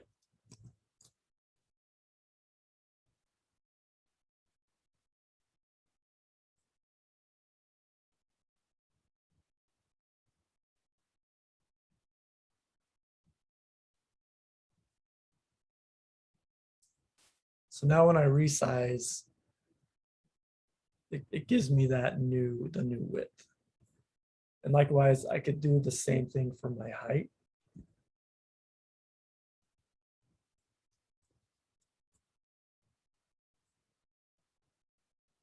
So I change my height.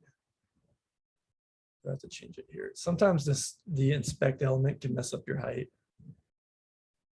Oh wait, no, my height was working.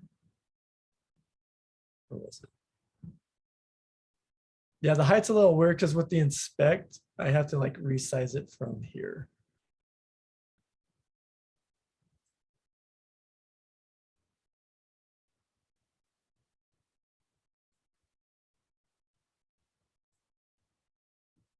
But that was, a little pain to get this set up, but it's pretty easy to use once you do. Now I have an easy way just to get the height and width from my window. Even almost make this cleaner by just destructuring right here.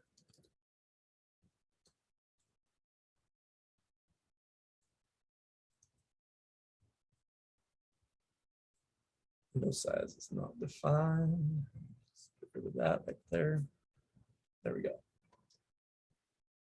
And what I could also would maybe want to do is on this use a window is hook. And this was the thing that was not working in the console, but I really do think this should work is, so what might you want to do on an unmount?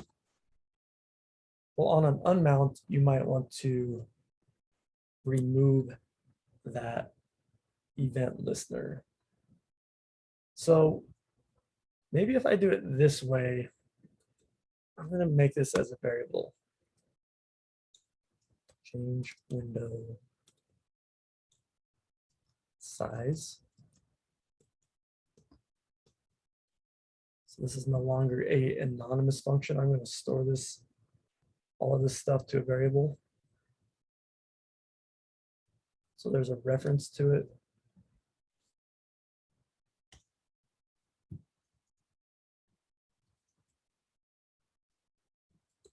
And then here I can, on this return function, when this unmounts, I can remove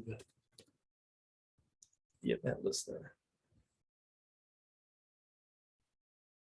Right, because if I'm not, so this is my hook that is going to be watching for the Windows size change. Maybe I have one component that needs to listen for it. It's not my whole app, but it's just one component. If that component's not there, well, then I should remove that event listener from my window. So it's not, it's just going to keep it clean because it won't be, it'll just be running this function and doing nothing. So, you know, remove event listener.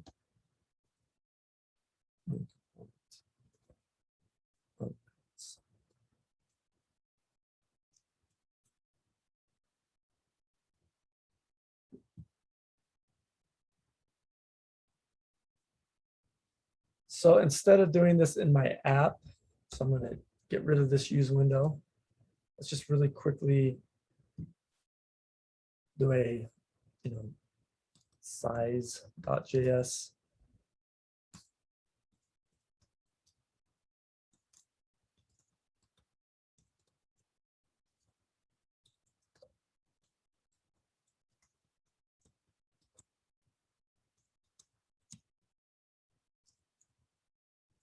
And then we can easily grab the const width, height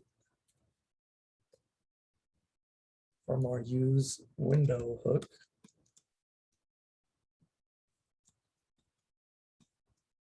Window, oh, sorry, our width. I mean, we can just do our width for now, that's fine.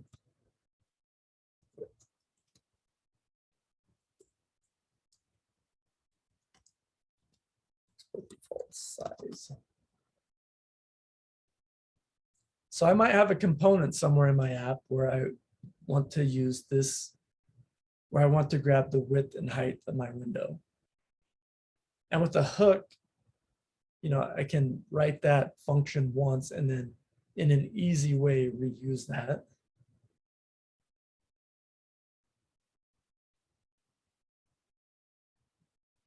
In my app.js, do like a size component.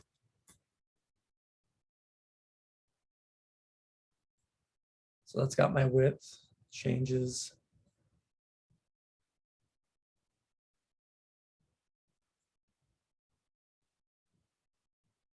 And then, yeah, it's logging resize whenever we resize.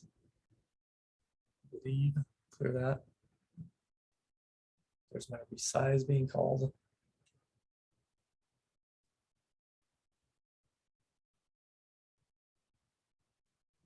So let's go ahead, let's maybe use my use toggle.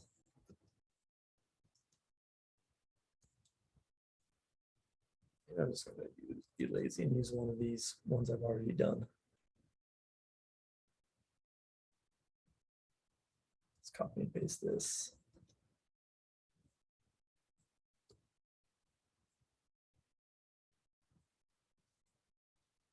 I just want to check to see if that, if my removing the event listener is working.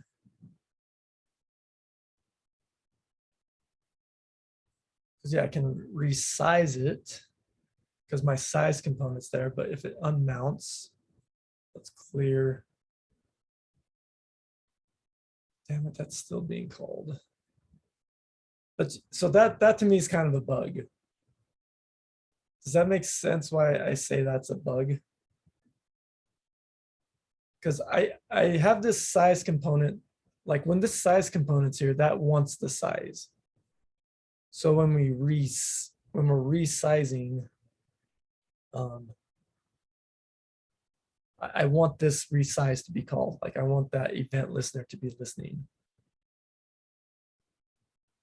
That's good. But I'm going to clear my console. I'm going to remove that size component that's using that use window hook, which should be, and we can do this as well in my use window.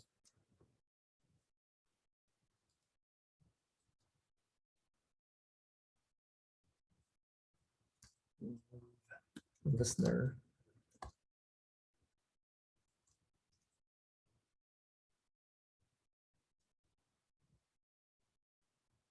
Here we want to add listener. So clear. We want to add the listener, so it should be resizing. That's good. If I toggle that, see, that should be removing the listener, but then I resize. And it's calling the function here, the change window size function. So that is this is not working.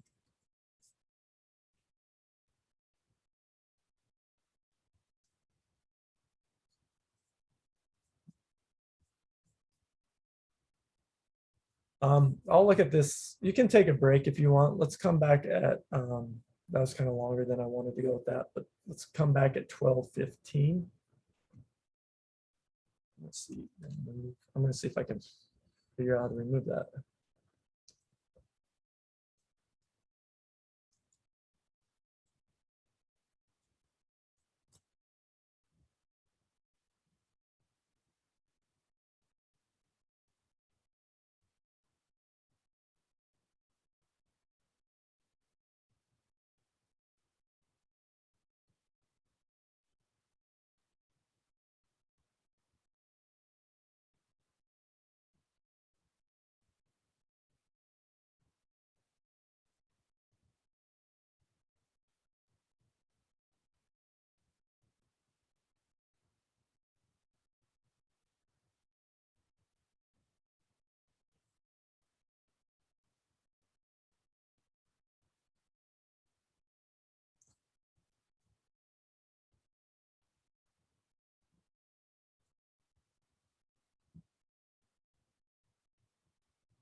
I've got a question about how you did the event listener. Is the window, like, did you define that yourself, or is that something that's already in somewhere?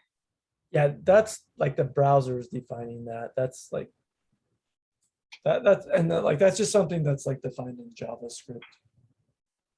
Like, could I have done an add event listener for, is there like a list of things you can call on, or it looks like you kind of defined window size change in the function, but then when you were doing it on the console, it didn't seem like you had to. Yeah. Sorry, let me push. So yeah, with this is kind of like old school JavaScript. A lot of like a thing you used to do a lot. Let's say you wanted to like handle a click and you had some HTML that looked like this. So in your HTML, you had this like div click. This is like how you used to write websites. You give this an ID like button. And then in your JavaScript file, you use document, which is like, that is something like I'm on Stack Overflow right now. I could inspect. I mean, I could probably do something like document. Like the document is kind of like this is something that's defined in JavaScript, but this also like knows how to work with the DOM. So let's see if I can like find this thing right here.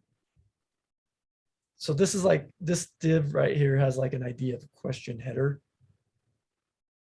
So I could do like document get element by ID question dash header. That's probably getting covered up.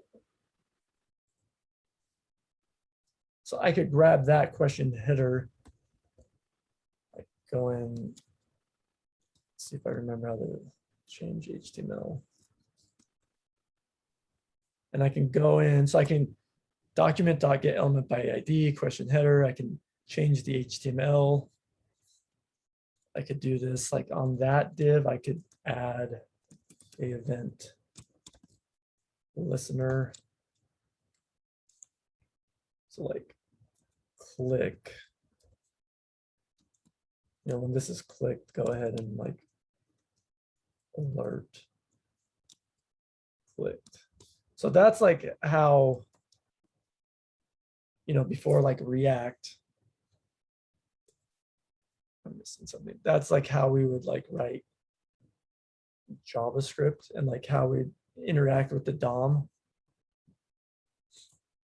When you say click, like it knows that it can detect an actual click, right? That's already something it knows.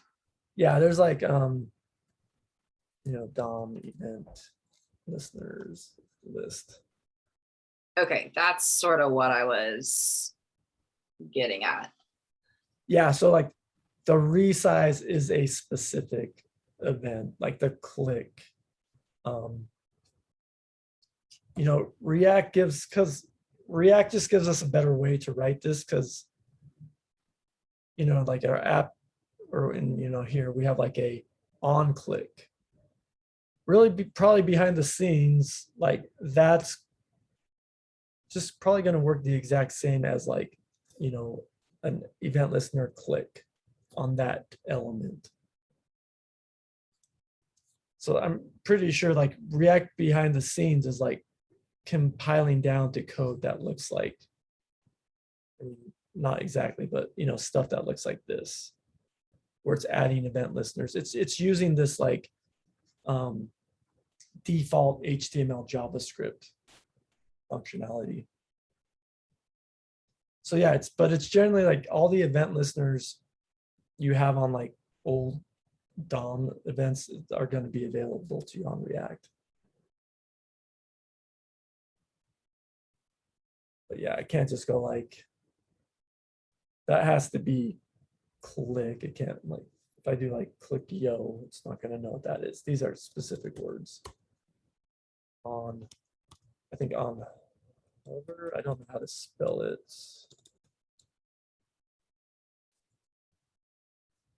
If I hover over it. Like, see, I know there's like a hover one, but I'm not sure is it what it is.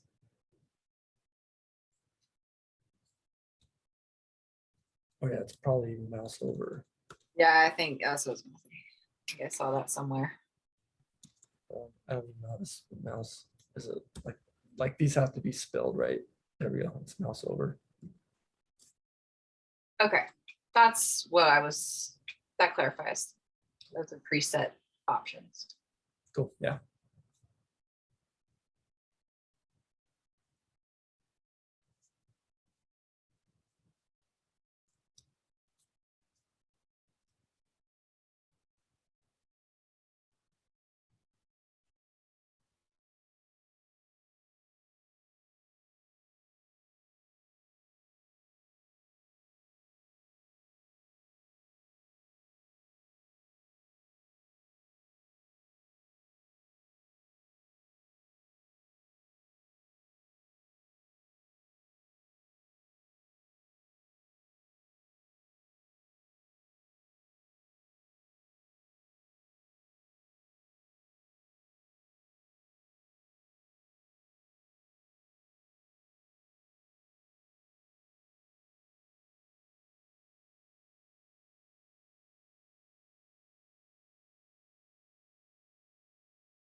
Okay, so let's go ahead and get started.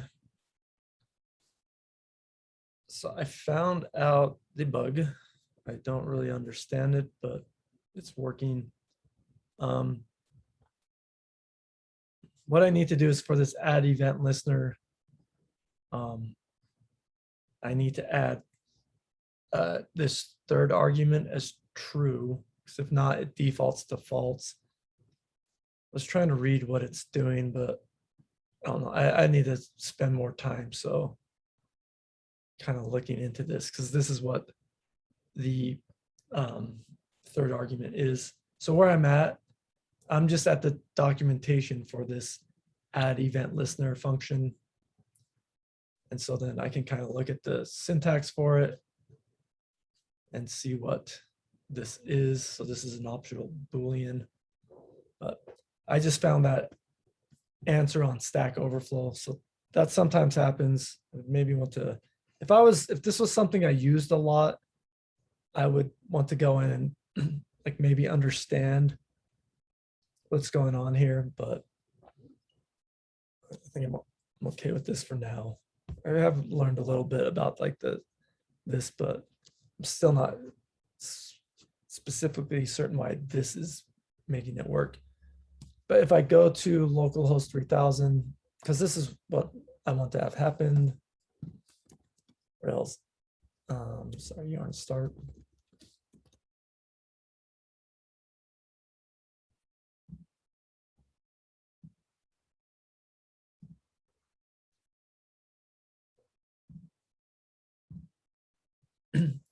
So yeah, when my component's on, so my size component is mounted, I want the event listener to be there. And I want that to be, saying resized. Because I want the actual, that function to be calling what changes the size. But then if I'm not using that component, I want that event listener to be removed. And if I resize, it shouldn't be calling that function, which now it's not.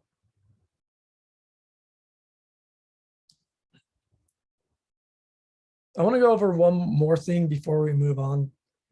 And this is more of a JavaScript thing. But something I did kind of quickly was I threw this in a different function. I was like, I probably need to have this in a separate function. So I'm just going to copy this function, and where it says change window size, I'm going to throw in that function here and here.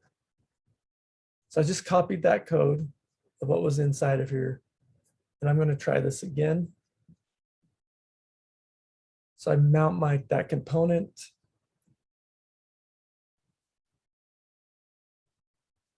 Is that even working now?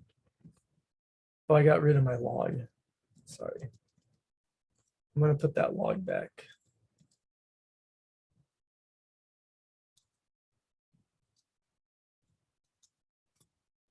So I can see that that function's being called.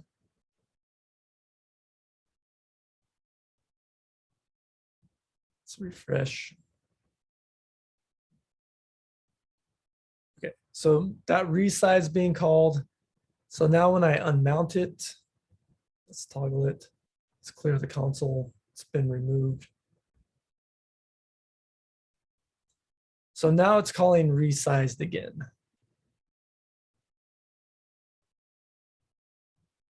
And I'm also getting like can't perform I'm getting this like memory leak. So it's kind of letting me know, hey, you're calling this function that probably shouldn't be called because it's your component's unmounted. So what is the difference between, having this stored as a const versus just having this as a arrow function right here?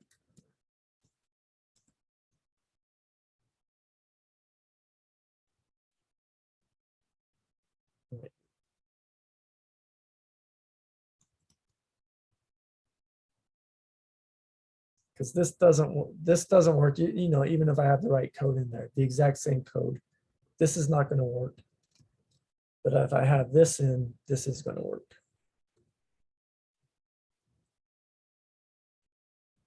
So I guess my question is, what's the difference between saying this change window function and just passing like that function there, right there.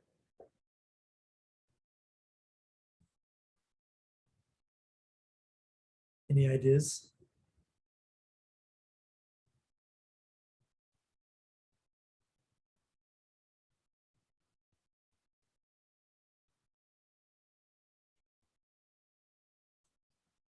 So if I just have these two functions as arrow functions, these are anonymous functions. Although they do the same thing, they're two different functions.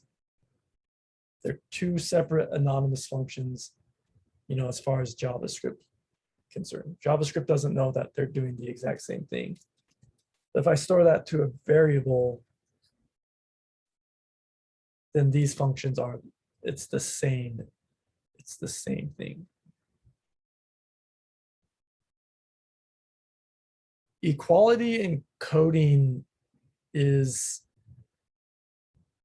you know, it kind of relates to like when we talk about objects, like that person equal John.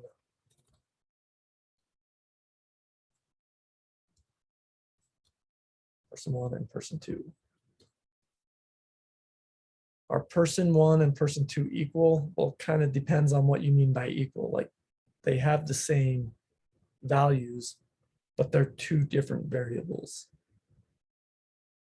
So it kind of depends on if them just having the same name in your app, that's what you want them to be equal, then they're the same, but and that's fine. But in computer, in like memory, they are two different objects. So that's kind of what's going on here, where that has to be, these need to be the same function.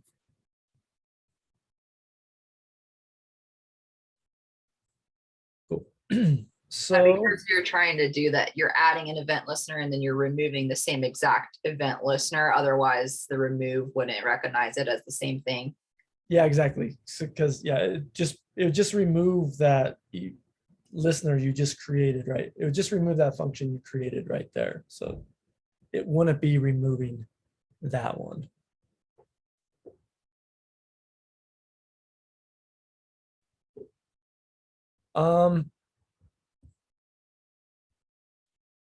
So we've talked about a couple hooks. You know, we've really talked about two in particular. I'm just going to do this in the README. We've really talked about use state quite a bit, and today we really went over use effect.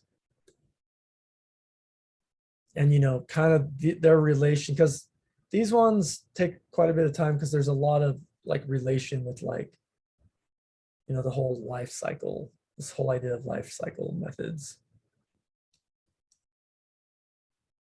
If I can spell life cycle. There's some other hooks. So we're going to use context. We're going to spend some time with this, but this will be later this week. We will definitely use that. And there's, I want to, just before we go to lunch, I want to talk about use reducer. I would say these three right here are, you know, these are ones, these are all defined by React.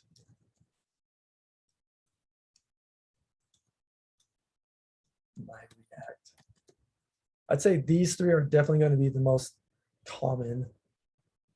I want to talk about use reducer because this is a good intro to Redux. Because kind of what we're going to get into this week is we're not really going to do Redux, but with context and use reducer, you'll have a pretty good idea of what Redux is. But what we're going to talk about later this week is like a concept of like global state. And we'll get into that on Wednesday, maybe tomorrow. Actually, no, we'll get into use context tomorrow. But let's talk about the use reducer hook. So use reducer hook is another way to maintain maintain state. Maintain state.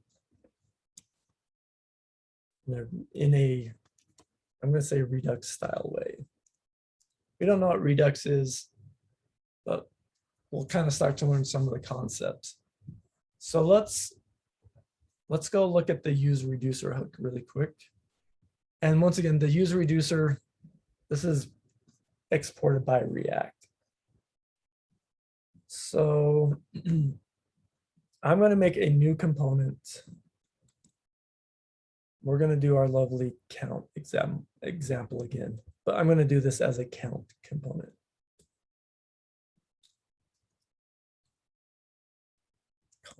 Count equals a function. So it's just this is just going to be our React component.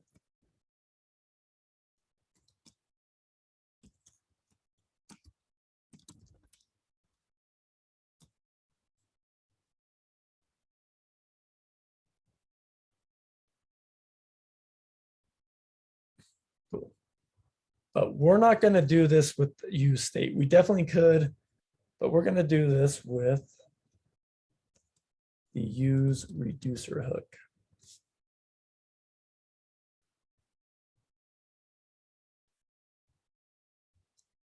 Now, just a warning with like this style, I think, especially with Redux, Redux was something that honestly took me like a month to learn. It was, I think there was a lot of things that like I didn't really have a good grasp on, like not mutating state and kind of state management. So just kind of be patient with yourself with this one. This is actually, it's a little nicer way to learn it because we don't have to learn all of Redux. We can just kind of learn it bit by bit. But we're going to first learn what a reducer is by using this use reducer hook. So we're going to get back state. So here's kind of the formula for the use reducer hook. So we get back state and this thing called dispatch.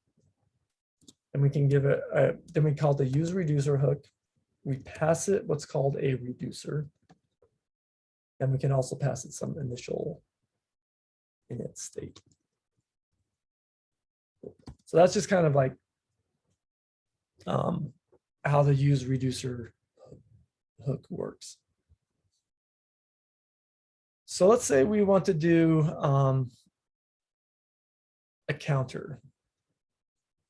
So let's first talk about what a reducer is. And what is a reducer?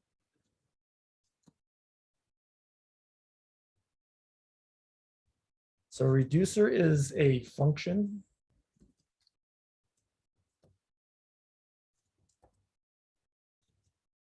that takes state and an action.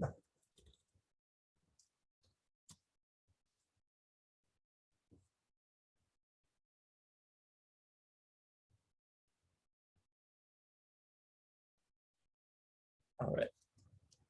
So let's look at what that actually means. So let's say I'm going to create like a, for this, I'm going to do like a count reducer. So this is a function that takes state and an action and returns, sorry, this last part returns new state.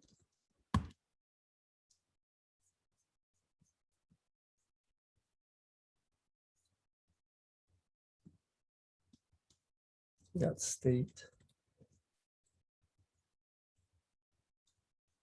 and action. Or let's do it like this, action and state.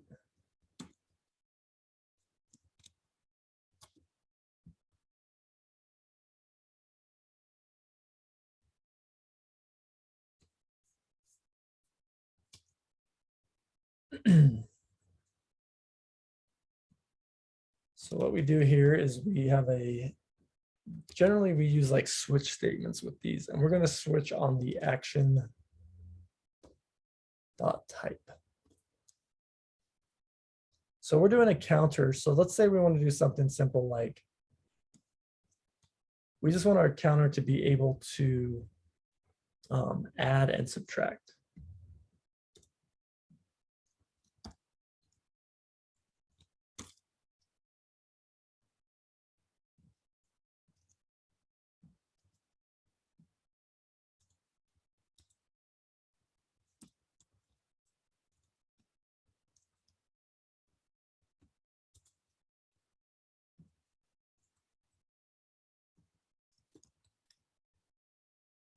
And actually, sorry, I think once again, you're gonna have to check the order, but I think state comes first. It takes a state and action. So I think state comes first and then action.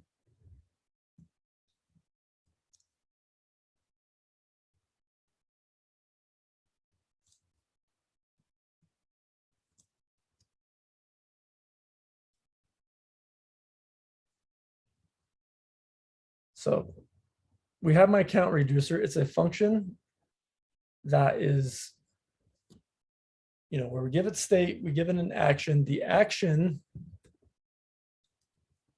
let me just say this, the action is a JavaScript object with, with at least the key type. This is going to be a string. And, we could give it, there's optional stuff as well, but we have to have a type in this action. So that's why I'm doing switching on action.type.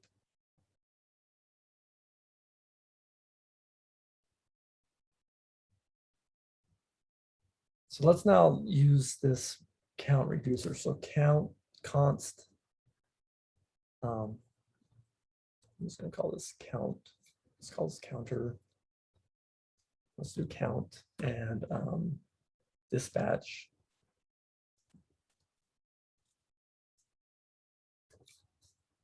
Equals use reducer. So I'm going to pass it my reducer, the count reducer, and the initial state. So I'm just doing a counter, so maybe I want my initial state to be 10.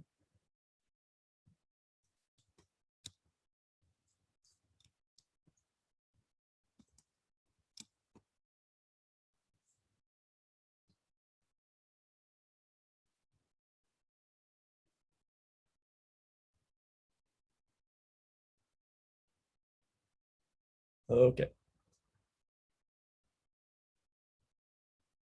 And then let's just export default right here, like count component.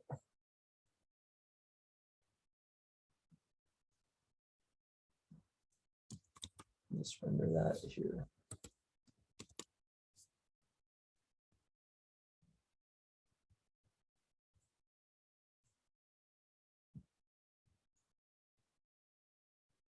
So it looks like I maybe forgot my, let's see, line 25. Let me just move this up above. I have an error somewhere.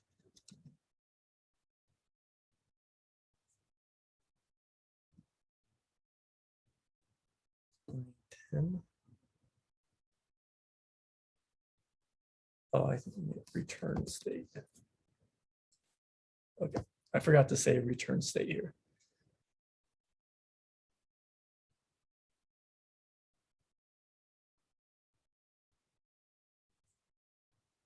And notice how my count is 10.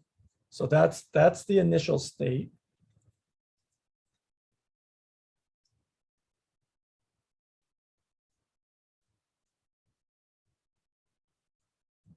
So let's now do my add. Like, let's do a button. Add. So let's put it on click handler here, on click equals add. I'll do these in separate functions. We'll do a minus.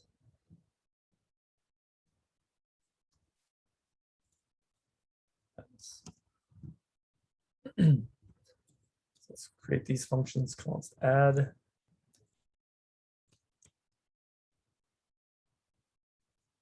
And So I'm just going to show you how this works and then I'll kind of explain it. So what we can do here, how we, with this use reducer, how we change our state is we dispatch an action. So I'm going to dispatch an action.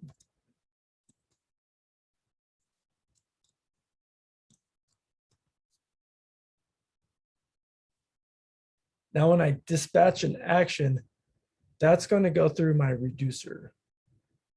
And then we're going to run my reducer. And so here I dispatch it, it runs through my reducer. So when it gets type, action.type is add, which it is in this case, we're going to return a new state, which we're going to take my current state. So we could call this state, I think another way we could describe this as is like, this is our current state.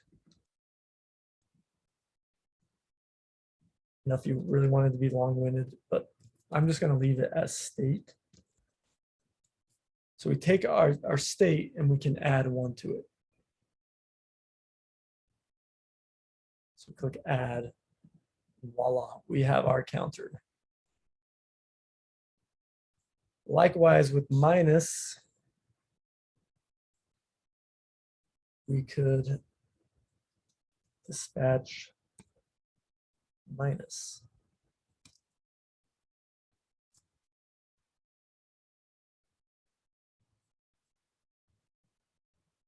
So we can add and minus. Let's say we want to do like a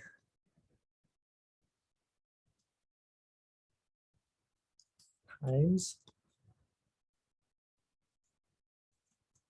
But instead of doing a hard-coded number, let's do it by like, we can actually throw this in our action. We could maybe throw it as a payload. So let me show you what this means. So let's say we have a times function. So how could I pass data to my reducer? So I could do type times, and then I can give it a payload, 2. So I dispatch this action, this is just a JavaScript object. We're going to match this case. So we're going to take our state, whatever that is, and times it by the action payload. In this case, that would be 2. Add minus here, I need to make that times. Have this say times.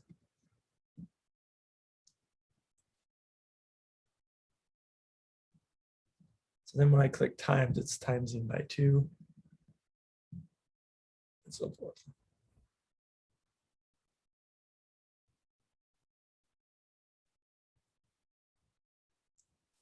Now for something as simple as,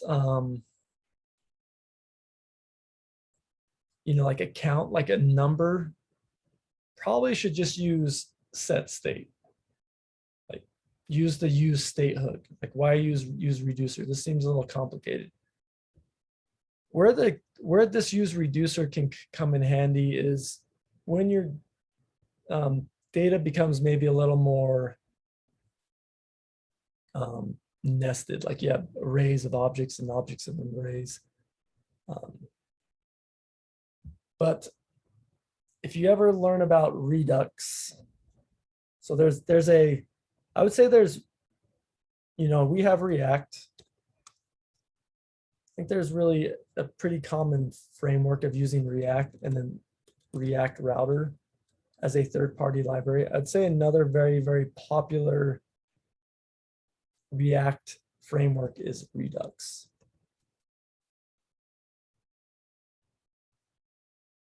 So if you're using React, if you're using a React project and it's more complicated project, which generally are where you're going to work, more than like I cannot imagine you're not using React Router. That would be insane if you weren't. And you're probably more than likely going to be using Redux. We'll talk about use context tomorrow. You could potentially be using that, but the nice thing with this use reducer hook and what we're going to learn this week, we're not necessarily going to learn Redux, but we're going to learn some of the concepts behind it. Like if you were to know Redux, this is what a reducer looks like in Redux. And you dispatch an action. So this is a very Redux way of doing this. So just without even learning Redux and using this use reducer hook, you're learning some Redux. But is everyone just confused by this?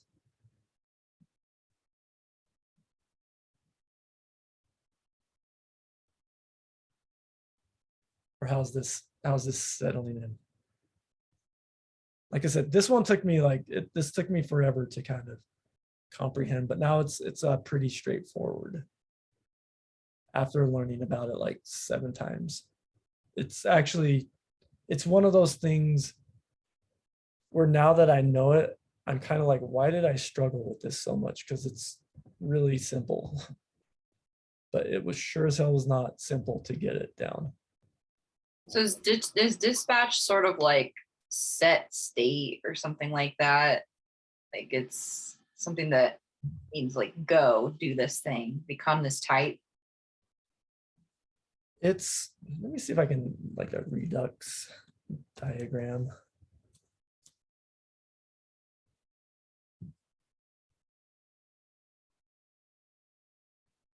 Or maybe like, this can maybe be easier to explain with a diagram.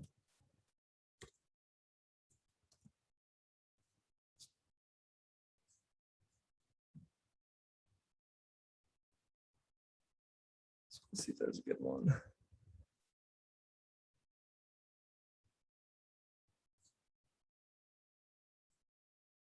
So we go to image.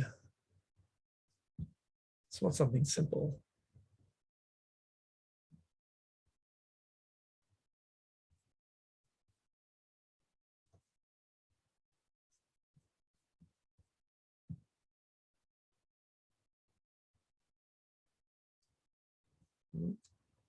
So yeah, what you can kind of have, like you have generally what you have is you have some sort of, interaction. Like in our app, we're pressing a button. And then we're going to dispatch that action to our Redux store. I mean, we don't have a Redux store, so we're kind of skipping that state. So we dispatch an action that goes to our reducer. Our reducer returns a new state, which re-renders our component. So it's really just these like 3 steps right here where we create we dispatch an action that goes to our reducer, which creates a new state. And in this sense, when we create a new state, we're going to re-render our component. So if we look at the code, here's our reducer, and a reducer is just a function. It's a function where it's going to take our current state, it's going to take our action. We don't need to, we don't ever call this reducer. All we ever do is we dispatch an action. And so the reducer is going to, get the action we dispatch. So say we dispatch add. It's going to take the current state, whatever our count is in this case. So in this case, our state is our count state, and it's going to add 1 to it. And it's going to return that new state. And then that's going to cause our component to re-render.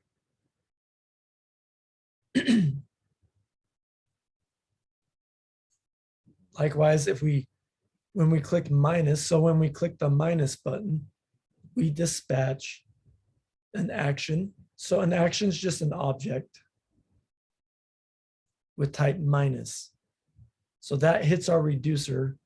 Our reducer gets that action. It has the current state, and it's going to match that case. It's just going to take our current state of our count and subtract 1 from it, and it's going to return it. So our reducer just it takes an action, returns a new state. And we can also send data along. We have to send a type with this action, but we could send other data, like we're sending you might hear this called payload. I mean, I could also call this number and then do action.number. But here I could dispatch, it has a type times num2. When we match times, we can return our state time the action.num, because then I could, in theory, get this from like a input. So it wouldn't have to be hard coded. It's like that could easily be changed.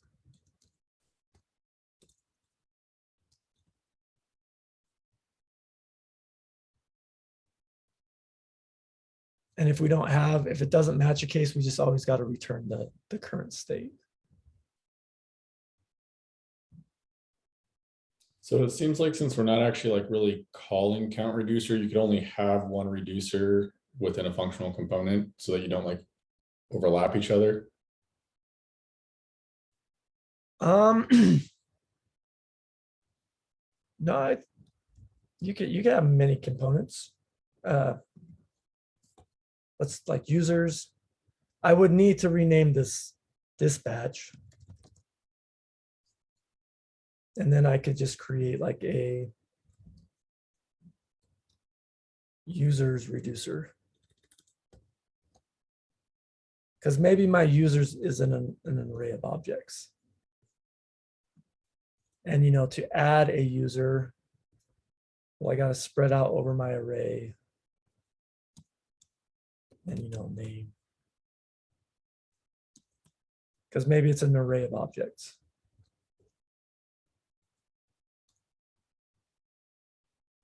To delete a user, let's give it an ID.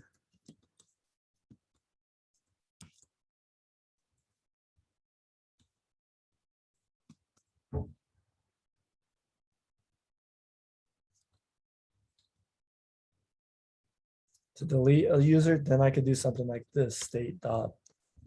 Because this also follows the rules. We can't mutate state. It has to return a brand new state, but because this is something when I learned Redux, I wasn't good at, but this is the way like I've been teaching you from the get-go. With these methods that we don't mutate state, we return new state. So this is just our filter method. Go through each of my state, give it a function, where it's going to be a user. Does the user.id, as long as it does not equal, well, I need to pass the ID here, like the action.id. And maybe here from like, instead of hard coding a user here, I probably want to do like action.user. But for my delete function, let's just do add and delete.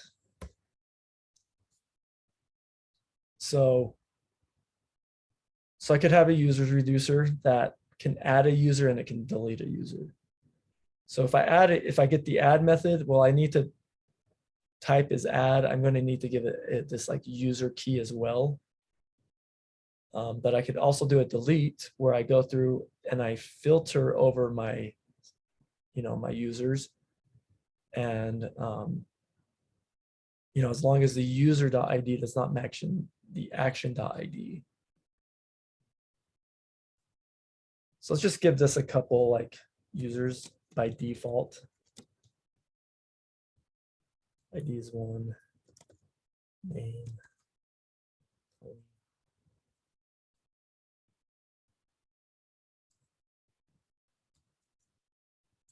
It's 2. So now I can do ID 2. Oh, thank you. So now, I have 2 reducers. I have one that's managing count. I have one that's managing users. So now down here, I could do like a users dot map, go through each user. Just like, and then this would be the same, like, you know, render some JSX.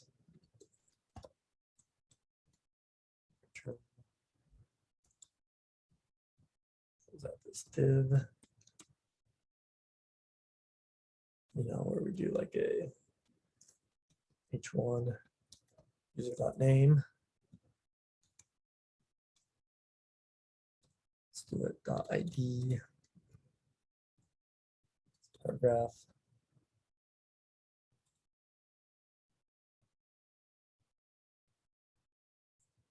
Let's make sure this is working first. So it's Tony and Jill. Maybe a buffer, I could say like add. Like I could do a button. On click. Add user.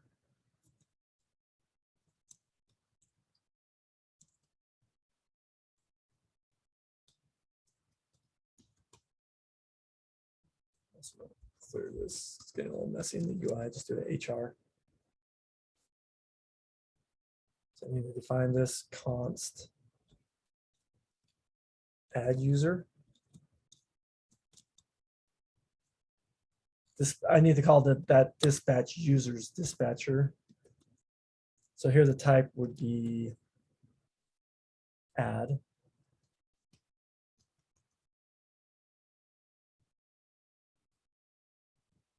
And then, you know, for this one, the add, it's expecting a user on this action. So user name, yo-yo, ID, math. We could do like a math.random. Okay.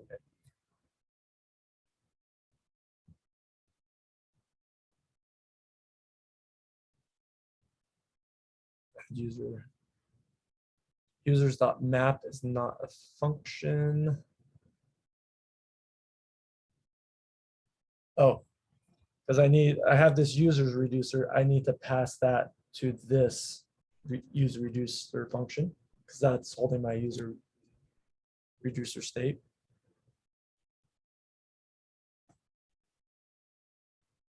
There we go. So now I am able to add a user. So if I wanted to delete a user, paragraph, let's just throw this on each one, delete. I'll click.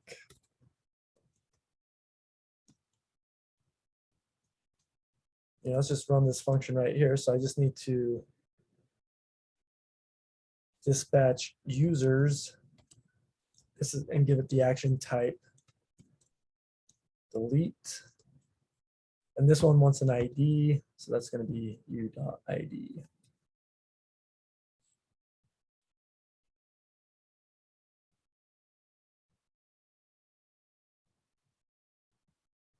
And now I can delete those with that. So I click the button, it calls that dispatch users, you know, which matches the users reducer, which is going to hit that. And then it's going to like filter through my state, remove that user, return that new array.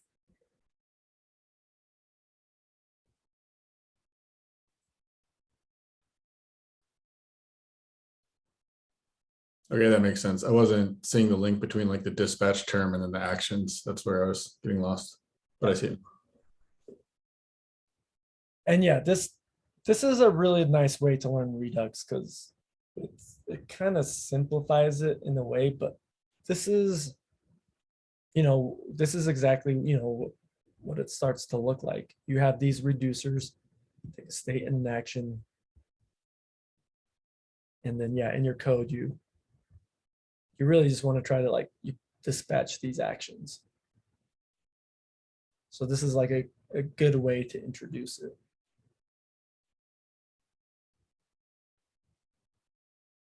And I think part of the benefit you get that that you can maybe see right now is this, there's a lot of code going on right here. But this becomes easy to kind of reason about and easy to test. Because I can easily test my users reducers, like, because I mean, I could just call the function, like, right? Let's say if I call it, ID1.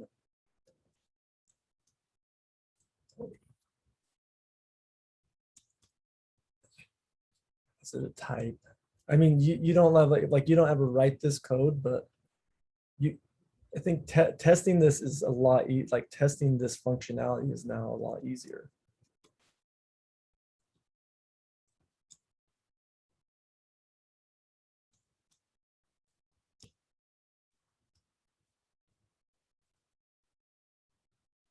It's kind of independent of a UI.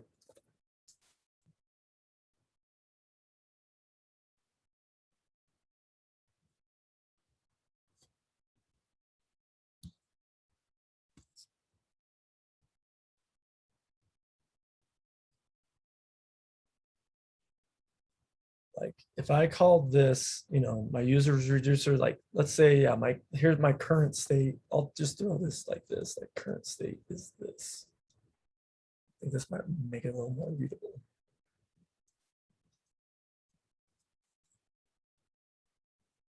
So here's what a reducer does. You give it like kind of that current state. So, current, maybe I'll use like current users. That might even be a little more clear. Current users. So I give them, the current users, and then I dispatch an action. Well, I give it an action. So this one's going to be a type add, and then user data. And that should return a new array. Well, that new array, I would expect that to be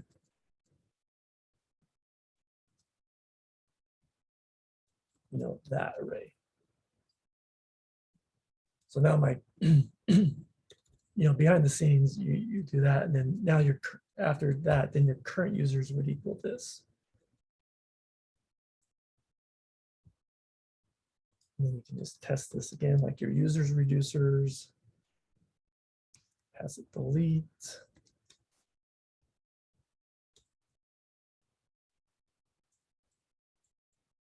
With an ID being 2. Well, I would expect that to remove that. So it kind of simplifies your code. And then what you can also do is you can throw this reducer in another file. So just imagine all of these reducers being in another file. And then your React component, you don't have all that logic in your React component. It's just dispatching actions. So you're not doing all that mapping, all that filtering. So your React component becomes a lot more easier to read. Like add a user, just dispatch, type add, and here's the user.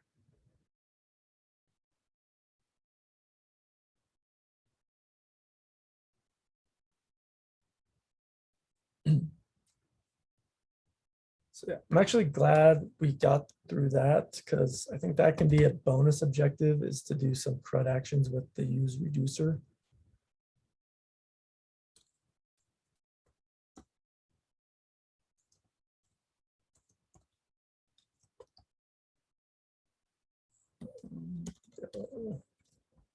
I think this is good for today. Any questions on this?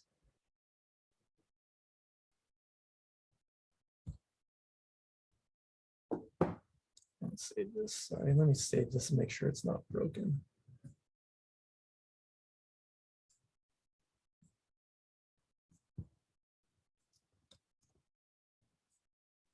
I think I pushed up broken code. Shame on me. But if there's no questions, you can hop off and just come back at lunch at, how about the TA channel at 2 o'clock?